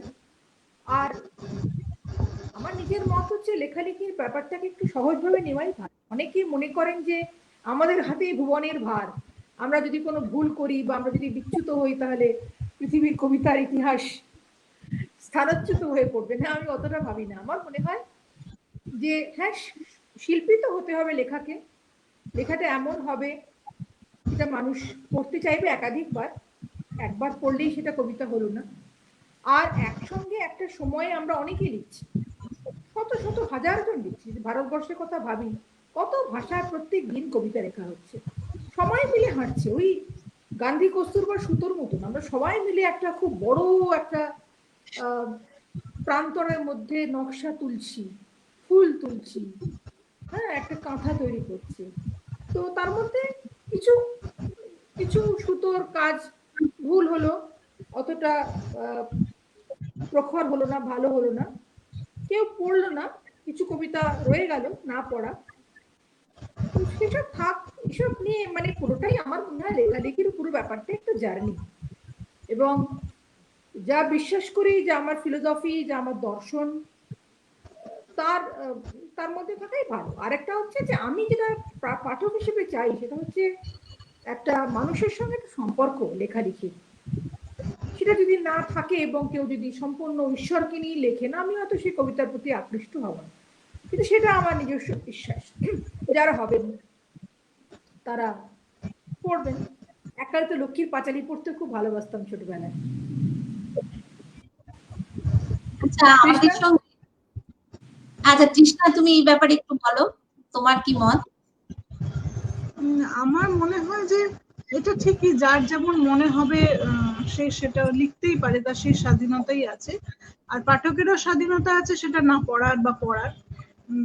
তবে আমার মনে হয় যে লেখালেখিটার মধ্যে দিয়ে কোনো কিছু প্রচার, মানে সেটা যত ভালো আদর্শই হোক না কেন, আমি যদি সেটাই প্রচার করি, সেখানে মনে হয় সাহিত্য থেকে কোনো একটা বিচ্যুতি হয়। সেটা খুব কাঙ্ক্ষিত নয় আমার কাছে। মানে সেটা আমি বলছি যে অনেকেই অনেক আদর্শে বিশ্বাস করেন, অনেক রাজনৈতিক আদর্শে, এবং তার মধ্যে মানে সমাজ বদলানোর একটা, সমাজকে সুন্দর করে তোলার, সেটা রাজনীতিটা রাজনীতির মধ্যেই থাকবে আর সাহিত্যটা সাহিত্যের মধ্যে। তবে এটাও ঠিক যে অনেক ভালো রাজনৈতিক উপন্যাসও লেখা হয়েছে, এটাও ঠিক, এটাও মানতে হবে। বা রাজনৈতিক কবিতা বা রাজনৈতিক উপন্যাস সেটাও লেখা হয়েছে। এখন সেটা হচ্ছে লেখকের ক্ষমতার মধ্যে উপর নির্ভর করে। মানে একটা সময় ছিল যে অনেক রাজনৈতিক, আমি নাটক দেখতাম যে শেষ দৃশ্যে মানে সবাই হাত মুষ্টিবদ্ধ করে তুললো, একটা দেখা যাচ্ছে যে একটা বিরাট লাল সূর্য উঠছে, মানে এরকম একটা দৃশ্য দিয়ে শেষ হতো। অনেক মানে খুবই সেগুলো নিম্ন মানের বা মধ্যম মানের লেখা। কিন্তু যদি একজন সত্যিকারের বড় লেখক হন, তিনি সেটাকে অতিক্রম করে একটা মানবিক দলিল করে ফেলতে পারেন। সেটা সম্পূর্ণ লেখকের ক্ষমতার উপর নির্ভর করে। আমি বলবো যে মানে কেবল মানবিক নয়, যেমন বিশেষ রাজনৈতিক দর্শন আছে তেমন লেখাও শাশ্বত হয়েছে। মানে সেভাবেই মানিক বন্দ্যোপাধ্যায়, বীরেন্দ্র চট্টোপাধ্যায় সেভাবেই আমাদের জীবনে এসেছেন এবং আছে। আমি তো আমার মনে হয় যে পলিটিক্যাল ফিলোসফিটা খুব ইম্পর্টেন্ট লেখালেখির পক্ষে। সেটাকে আমি প্রচার বলবো না, আর যদি প্রচার হয়ে যায় তাহলে আবার সেটা ঠিক শিল্প হলো না। হ্যাঁ, মানে সেটা খুব একটা সূক্ষ্ম তফাৎ আছে দুটোর মধ্যে। একদম। আচ্ছা, আমি একটা প্রশ্ন এখানে আমার এসে গেছে, অনিতাদির কবিতা দিয়েই প্রশ্নটা। কবিতাটার নাম শব্দ, তার থেকে আমি একটুখানি পড়ছি। আসে না সে আদরে সোহাগে, রক্তাক্ত করে না আর, মাঝ রাত্রে ঘুম ভেঙে নেই আজ হাহাকার, কবিতার জন্মকালে দুরূহ যন্ত্রণা, আমারই আঙুন দিয়ে শব্দ আজ আনবাড়ি যায়।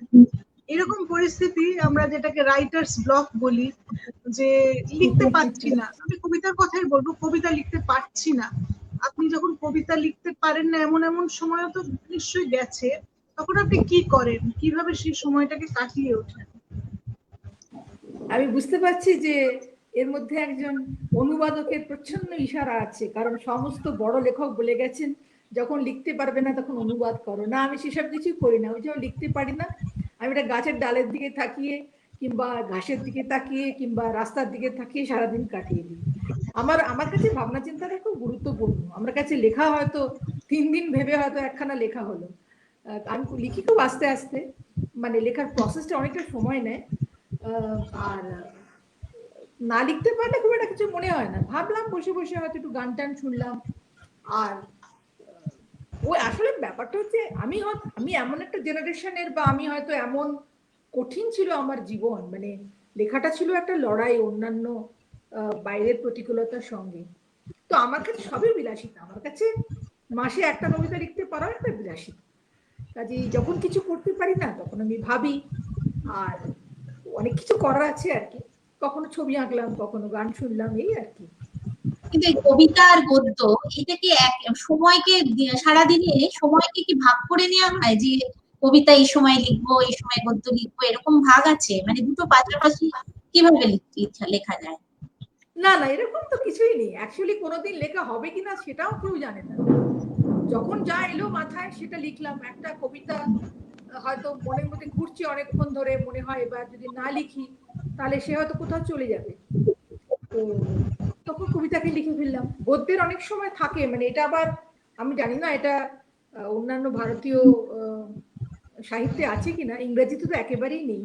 এই যে আমাদের প্রত্যেক সময় লিটল ম্যাগাজিন বেরোচ্ছে, ওয়েবজিন বেরোচ্ছে, তাদের চাপ, এই লেখাটা পরশু চাই, লেখাটা পরশুর পরের দিন চাই, এগুলো আমি কবিতায় নিই না। কিন্তু গদ্যে এই চাপগুলো আসে, তখন লিখে ফেলতে হয়। মানে যে কারণে আমি যেটা হয়েছে আর কি, যে কারণে কবিতার সম্পাদক বিরল হয়ে যায় আর গদ্যের সম্পাদকরা খুব বেশি ডমিনেট করতে আরম্ভ করেন।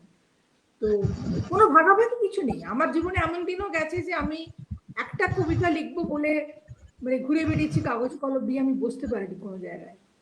আবার এখন তুলনামূলকভাবে ভালো সময়, এখন আমি যখন চাই লিখতে পারি। খুব আরামের জীবন আমি বলবো, মানে লিখতে পারলে মনে হয় জীবনটা খুব আনন্দের, ভালো আছি, ঠিক আছি। আর যখন লিখতে পারি না তখন মনে হয় আমি একটা মানে ঠিক ঠিক মানুষ নই, কিরকম একটা অদ্ভুত একটা অবস্থায় পৌঁছেছি যে নিজেকে নিজে ডিফাইন করতে পারছি না। যেদিন যেদিন যেমন হয়, কোনো সময় ভাগটা কিছু থাকে না। তৃষ্ণা, তোমারও কি এরকম? আমি তো মানে পুরো সময় লিখবো বলে চাকরিটাকে ছেড়ে খুব বড় কি বলবো ঝাঁপ দেওয়ার মতো করেছি। তো আমি চেষ্টা করি প্রতিদিন কিছু না কিছু লিখতে। মানে এরকম দিনের পর দিন যায়, বিভিন্ন অসুবিধার জন্য আমি দিনের পর দিন লিখতে পারি না। তো সেই দিনগুলো তো একটা দুটো শব্দ অন্তত লিখে যাওয়ার চেষ্টা করি। মনে হয় ওইটা আমার একটা ওই সুতোর মতো থাক, মানে লেখার সাথে আমি একটু ছুঁয়ে থাকতে চেষ্টা করি।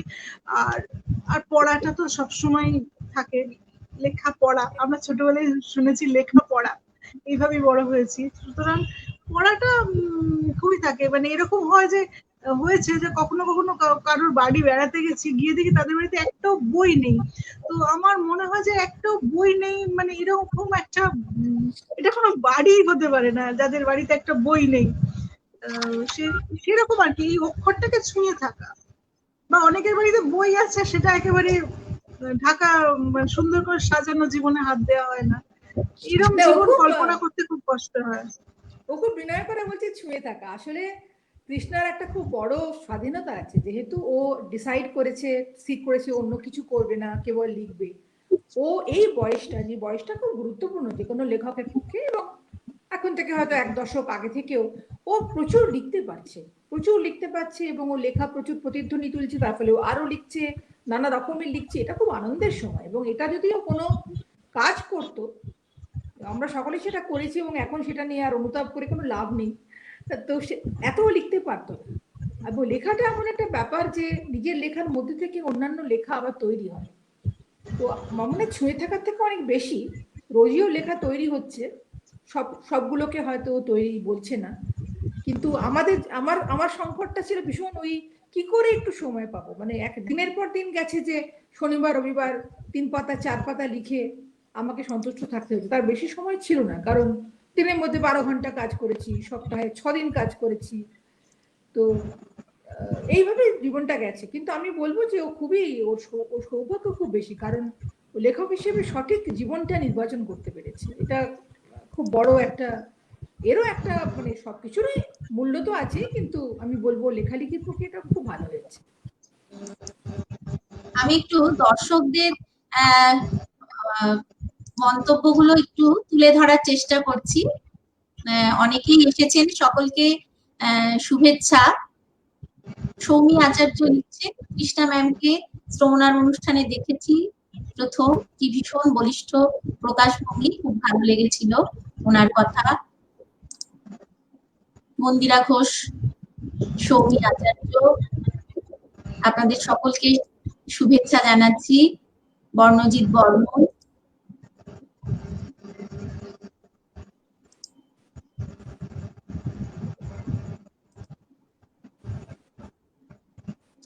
মৌসুমী রায় রয়েছেন, সোমা সাহা রয়েছেন, সকলকে শুভেচ্ছা জানাচ্ছি।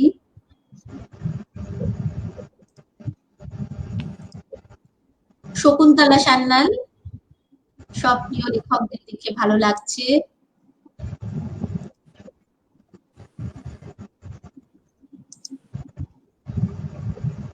সবাই এত সময় দিচ্ছে কবিতার জন্য, এটা দেখে জেনে খুব ভালো লাগছে। মন্দারদি রয়েছে, মন্দারদি আপনাকে হ্যাঁ শুভেচ্ছা জানাচ্ছি, খুব ভালো লাগছে আপনি রয়েছেন। সোমা সাহা রয়েছেন। দিশারিদা লিখছেন, এখন যুদ্ধের সময়, এই যুদ্ধ সীমান্তের যুদ্ধ নয়, মানবতার বিরুদ্ধে মানবতার যুদ্ধ। হ্যাঁ সত্যি তাই, খুব সুন্দর লিখেছেন দিশারিদা। মন্দারদি লিখছেন, কিছু সময় আগে কৃষ্ণা বসাকের উকুন গল্পটি পড়ে স্তম্ভিত হয়েছি, জানানো হয়নি। তাহলে মন্দারকে ওর উকুন সমগ্র উপহার দিতে হবে কৃষ্ণা বেরোলে, একসঙ্গে অনেকগুলো গল্প।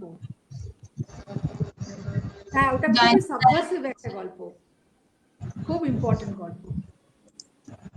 জয়ন্তদা লিখছেন, শকুন্তলা। হ্যাঁ, শকুন্তলাকে অনেকদিন পরে দেখছি। সবাইকে শুভেচ্ছা। আমরা অনুষ্ঠানের প্রায় শেষ পর্যায়ে চলে এসেছি।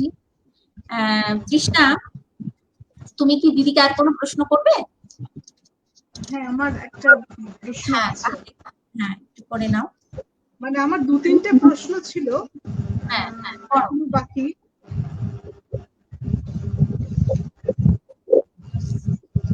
আমাকে বিশ্বাস করো, ধন্য করো তোমার বিশ্বাসে। আর আপনার কবিতা মুখ্য নয়, জীবনের উদযাপন। কবিতায় মুখ্য আপনি চান না, তাই তো? তুমি জানো কবিতাটা আমি কত বছর বয়সে লিখেছিলাম? আমাকে ধন্য করো তোমার বিশ্বাসে। আমার বয়স একদম প্রথম। আমার ওই বইতে আছে, চন্দন গাছ বইতে আছে, ওটা রেখেছি আমি খুব সেন্টিমেন্টাল কারণে। ওইটা রেখা হয়েছিল, আমার বয়স তখন 20, খুবই কাঁচা কবিতা আর কি। না, আমার কাঁচা লাগেনি, আমার খুব ভালো লেগেছে। এক বন্ধুর সঙ্গে একটু মনোমালিন্য হয়েছিল, তাকে এই কবিতাটা লিখে উপহার দিয়েছিলাম। তো এটা সেই সময় লেখা কবিতা, তারপরে আবার বইতে চলে এসেছে। কবিতা যে প্রেক্ষিতেই লেখা হোক না কেন, পরে একটা ইউনিভার্সাল হয়ে যায় যদি ভালো কবিতা হয়। এই কবিতাটা তারই প্রমাণ। ও, এটা নিয়ে আমি খুব লজ্জিত ছিলাম, এটা তোমার ভালো লেগেছে জেনে আমার খুব মজা লাগছে। এটা বোধহয় মানে মুখ্য নয়, জীবনের উদযাপন, এটা আমার মনে হয়েছিল। তবে এটা কোনো প্রশ্ন নয়, এটা তো পাঠক হিসেবে আমি বুঝতে পারছি। আরেকটা প্রশ্ন হচ্ছে যে আপনার কবিতায় প্রচুর নদী, মানে 2-3টে পাতা উল্টোলেই এক একটা করে নদীর কবিতা পেয়ে যাচ্ছি। নদীরা কিভাবে এসেছে আপনার কবিতায়? না, আমার একটা মানে একটু মানে আস্তে আস্তে তো সেই মহানদী হয়ে গেল। হ্যাঁ, আমার নদীগুলো সব মহানদী। বিন দ্য বনেট, নদীর বিষয়ে আমার একটুখানি কি বলবো, একটু উন্মাদনা আছে। নদী দেখলেই আমি আটকে যাই, তার চলন, তার ইতিহাস, তার পাশে গ্রাম গঞ্জ সব নিয়ে আছে একটুখানি। তবে আমি অদ্ভুত ভাবে গঙ্গা গঙ্গাকে নিয়ে কিছু লিখিনি বা গঙ্গা নদী আমাকে তেমন ভাবে টানেনি, হয়তো আরেকটু দেখতে হবে ভালো করে।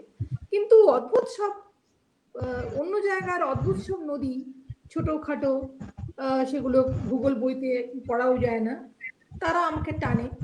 এবং আমার যে চলা তার মধ্যে নদীরা খুব একটা বড় ভূমিকা নেয়। মানে নদীটাই হয়তো যেটাকে আমি জীবনের একটা কি বলবো, ভ্রাম্যমানতা বলি, ডাইনামিজম, তার প্রতীক বলা যায়। নদী, গাছ, এগুলো নিয়ে আমার খুব খুব পাগলামি। আমি এখনো করি, মানে কোথাও যাচ্ছি হয়তো থেমে থেমে নেমে নেমে এক একটা গাছের গাছ শুনে আসছি, এক একটা গাছের বাকল এক এক রকম, এক একটা গাছে এক এক রকমের পিঁপড়ে, এগুলো খুব ভালো লাগে আমার দেখতে। এইটা আমারও খুব মিল পেলাম। প্রথম কথা, সমুদ্রের থেকে নদী আমার খুব ভালো লাগে, আর ছোট ছোট অজানা নদীগুলো। আর গাছ, বড় বড় গাছ, সত্যি মানে এক একটা গাছ এক একটা চরিত্র, এবং মনে হয় এরা তো আমাদের থেকে অনেক বছর পৃথিবীটাকে দেখছে, কত কিছু সাক্ষী। তো মানে 200-250 বছর আগে একটা গাছ, সেই গাছ ভীষণ টানে আমাকে।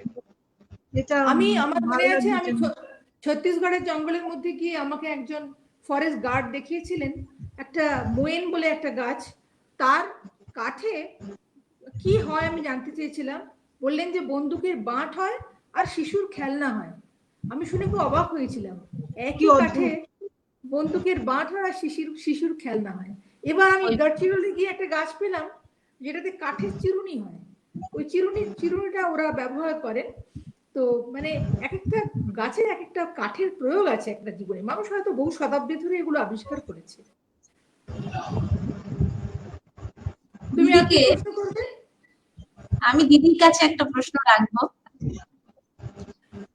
তোমার আয়না মাতৃসমা এই কবিতার বইতে আমার নির্জন কবিতা মুখবন্ধে প্রথম লাইনেই লিখেছো, এই প্রথম আমাকে কবিতা নিয়ে কেউ লিখতে বলে। তারপর লেখাটা কিছু দূর এগিয়ে তারপরে লিখেছো, অনালোচিত হলেও কবি হিসেবে আমি ব্যর্থ তা বলা যাবে না। আমার মতন বহু যশোহীন কবি বাংলায় আছেন, নিয়মিত লিখছেন। আত্মপ্রকাশের সার্থকতাই কবিতার একমাত্র পূর্ণতা। এই যে এত বছর লেখা, মানে তুমি এই লেখাটা লিখছো 2015 সালে, তোমার লেখক জীবনের অনেকটা দিন অতিবাহিত হয়ে গেছে, এই সময় অনেক লিখেছো। তার সেই 2015 সালে তুমি লিখছো এই যে অভিমানের কথা, এই যে খেদ, এবং তারপরে আবার বলছো যে আমি ব্যর্থ কবি নই। এই জায়গাটা একটু তোমার কাছ থেকে ব্যাখ্যা শুনতে চাই।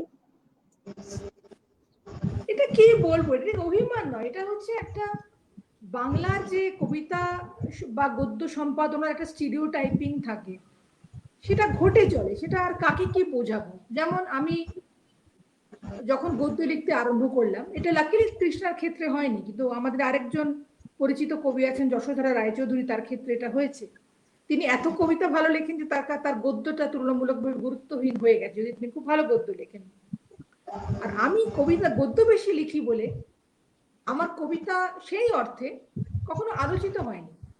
আলোচিত হয়নি মানে আমি কখনো কোনো পত্রিকায় দেখিনি যে আমার কবিতা নিয়ে কেউ কিছু লিখেছে, তো তাতে আমার কিছু আসে যায়নি। কিন্তু যখন ওইটা বইগুলো 80-র দশকের কবিতা করার সময় পলাশ বর্মন আমাকে বললো যে আপনি আর কিছু লিখুন আপনার নিজের কবিতা নিয়ে, তখন আমার মনে হলো আমাকে তো কেউ কখনো লিখতে বলেনি, লিখলাম।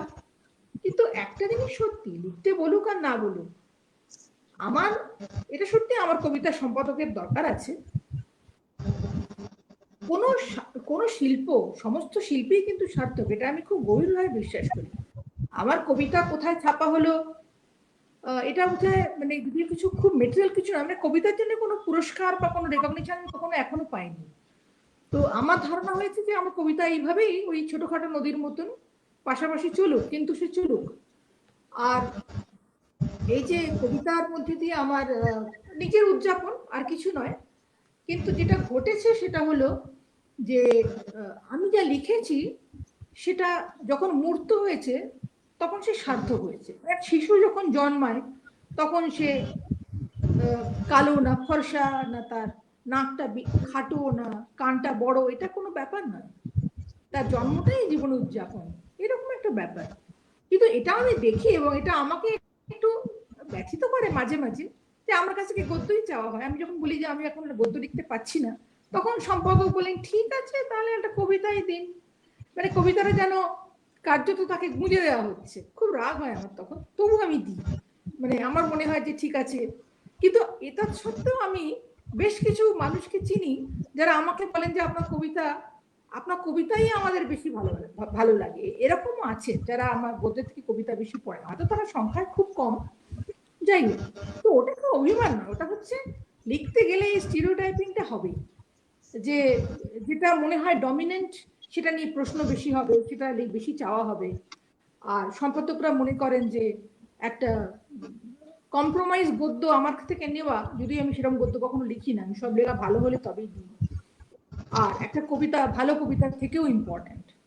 এটা একটা কি বলবো, এটা সাংস্কৃতিক বৈষম্য বলবো আর কি।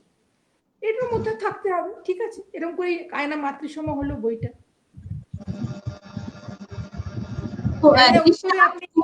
উত্তরে তুমি খুশি হলে কিনা আমি জানি না। না, একটা এই যে কবিতার প্রকাশটাই যে সার্থকতা, এটাই যে সার্থক হলো, একটা কবিতা আত্মপ্রকাশ করলো, এইটাই আমার ভালো লেগেছে। এবং এখান থেকে নিজেও কিছুটা শক্তি সঞ্চয় করলাম এই কথাটার মধ্যে দিয়ে। এবং তুমি যে সেলফ অ্যাসেসমেন্ট করছো যে আমি ব্যর্থ কবি নই, আমার কাছে চাইনি কেউ, তাতে আমি ব্যর্থ কবি নই, এই যে এইখানে কিন্তু আমাদের অনেক সময় তো হতাশা গ্রাস করে লিখতে গিয়ে। তো এই জায়গাটা আমার খুব ভালো লাগলো। আর তৃষ্ণার কাছেও আমার এই প্রশ্ন যে কবি হিসেবে নিজেকে তুমি নিজের কাছে কবি গদ্যকার এই জায়গাতে কবি হিসেবে কত নম্বর দাও? প্রথমেই বলি যে আমাদের সমাজে সব ক্ষেত্রে একটা বাইনারি মানসিকতা কাজ করে। মানে এটা আমি খুব প্রচলিত একটা কথা বলছি যে উত্তম না সৌমিত্র, মোহনবাগান না ইস্ট বেঙ্গল, এই ব্যাপারগুলো আছে। মানে একজনকে একটা হতে গেলে যে কেউ যদি উত্তমের ফ্যান হয় সে সৌমিত্র ফ্যান হতে পারবে না। এগুলো একটা, সেজন্য যে কবি তাকে কবি হতে হবে, সে গদ্য লিখতে পারবে না। আমি যেহেতু একটা কারিগরি বিদ্যার প্রেক্ষাপট থেকে এসেছি, তা বহুদিন পর্যন্ত এরকম তুমি ইঞ্জিনিয়ার, তুমি কি কবিতা লিখবে, তুমি কেন সাহিত্য করছো, এই মানসিকতাও আমি সবসময় দেখেছি। তো আমি যেটা মনে করি, কয়েকদিন আগেও আমাদের অনিতা দিদির যশোধারা সেবন্তীর সাথে একটা খুব সুন্দর অনুষ্ঠান হয়েছে। আমার বিশ্বাসের জায়গাটা এটাই যে যদি কেউ আমার মনেও করে যে আমি কবি নই, তাতেও আমার কিছু যায় আসে না। মানে কারণ আমি জানি আমি কবিতা লিখতে পারি, আমি একজন কবি। আমার বিশ্বাসের জায়গাটা পৃথিবীর উল্টো পিঠে গেলেও, পৃথিবী যদি উল্টো দিকেও যায়, আমার বিশ্বাসটা একই জায়গায় থাকবে। সেটা নিয়ে আমার নম্বর কবিতায় তো কোনো নম্বর যদি দেন তো পাঠকরা দেবেন।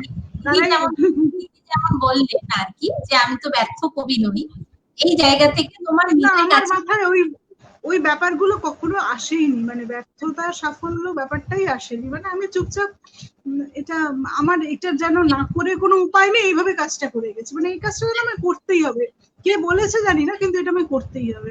ফলে আমি সাফল্য, আসলে আমাদের জীবনের যে বাস্তব সেটাও তো আলাদা। তো কৃষ্ণার যে জীবনে আমার যে জীবন, আমাদের জীবনের বাস্তব অনেক আলাদা। মানে আমার ক্ষেত্রে যেটা ঘটেছে যে একটা বিরাট সংগ্রামের মধ্যে দিয়ে যেতে যেতে লেখালেখির থেকে কোনো প্রত্যাশা যে এইটা হলে ভালো হয়, এইটা হোক, এইরকম কিছু ঘটুক, এইটা মনের মধ্যে কখনো দাঁড়াতে পারেনি আমার কাছে। আমি যদি লিখতে পারি, আমি যদি সকালবেলা উঠে দেখি হ্যাঁ আমি এখনো লিখতে পারছি, ভাবতে পারছি, ওই পাখিরা যেমন ডাকে না, রবীন্দ্রনাথ বলেছিলেন যে পাখি যখন ডাকে সকালে কেন, সে জানে যে তার জীবনে আরেকটা ভোর এলো। আমার জীবনেও আমি যদি ঘুম থেকে উঠে দেখি যে আমি এখনো লেখার মতন অবস্থায় আছি, এখনো বুঝতে পারছি, আমার চিন্তা ভাবনা স্বাভাবিক, আমার মনে হয় যে আমার নবজন্ম। এটাই আমার কাছে অনেক। মানে এই যে প্রতিকূলতার সঙ্গে লড়াই করে আমি লিখেছি বা লেখাকে আমি জাগিয়ে রেখেছি, তাতে এটাই আমার কাছে অনেক। মানে সেখানে আর অন্য কোনো প্রশ্নই আসে না। আবার ওর একই উত্তর, কিন্তু ওর পটভূমিটা অন্যরকম আর কি। কৃষ্ণার সত্যি খুব ভালো লাগলো এই আলোচনা, এই আড্ডার ছলে কিন্তু আমরা দিদির কাছ থেকে অনেক কথা জানতে পারলাম, কবি জীবনের অনেক কিছু আমরা শুনতে পেলাম, হয়তো অনেক বাকিও থেকে গেল, কিন্তু খুব সুন্দর একটা সন্ধ্যা। আশা করি দর্শকদেরও খুব ভালো লেগেছে। দিদি তোমাকে অসংখ্য ধন্যবাদ। যে তুমি এই বংশীকথার মতো একটা ছোট্ট এফডিনের আয়োজনে তুমি এলে, কথা বললে আমাদের সঙ্গে, তোমার জীবনের অনেক কথা শেয়ার করলে, খুব ভালো লাগলো। আর তৃষ্ণা, তোমাকেও অসংখ্য ধন্যবাদ। তুমি আসতে একদম না, ধন্যবাদ না, তোমার আয়োজনটা এত আন্তরিক, আমার তো ভীষণ ভালো লেগেছে। দিদির ছোট বড়টা কোনো ব্যাপার না, এত আন্তরিক আমার তো চোখেই পড়ে না যে এত আন্তরিক ভাবে কাজকর্ম করছে কেউ। আর তোমাকে প্রশ্ন করা তুমি হয়ে নিজে গেল একজন কিন্তু। ভালো কবি। তোমাকে আমি আর কৃষ্ণা মিলে কিন্তু এরকম 50-60টা হ্যাঁ, প্রশ্ন এটা বাকি থাকবে। বেশ বেশ বেশ, নিশ্চয়ই কোনো একদিন এরকম আড্ডায় আমরা আসবো, কথা হবে। আর দর্শক বন্ধুদের অনেক প্রশ্ন রয়েছে, অনেক মন্তব্য রয়েছে, হয়তো সবারটা আলোচনা করা গেল না, কিন্তু সবাইকে অসংখ্য ধন্যবাদ এতক্ষণ যারা আমাদের সঙ্গে থাকলেন, এবং পরবর্তী সময় এটা শেয়ার করলেও অনেকে দেখবেন। সকলকে আগাম ধন্যবাদ জানাচ্ছি তাদেরকেও। আজকে আমরা অনুষ্ঠানটা এখানে শেষ করছি। সকলে ভালো থাকবেন। শুভরাত্রি। শুভরাত্রি।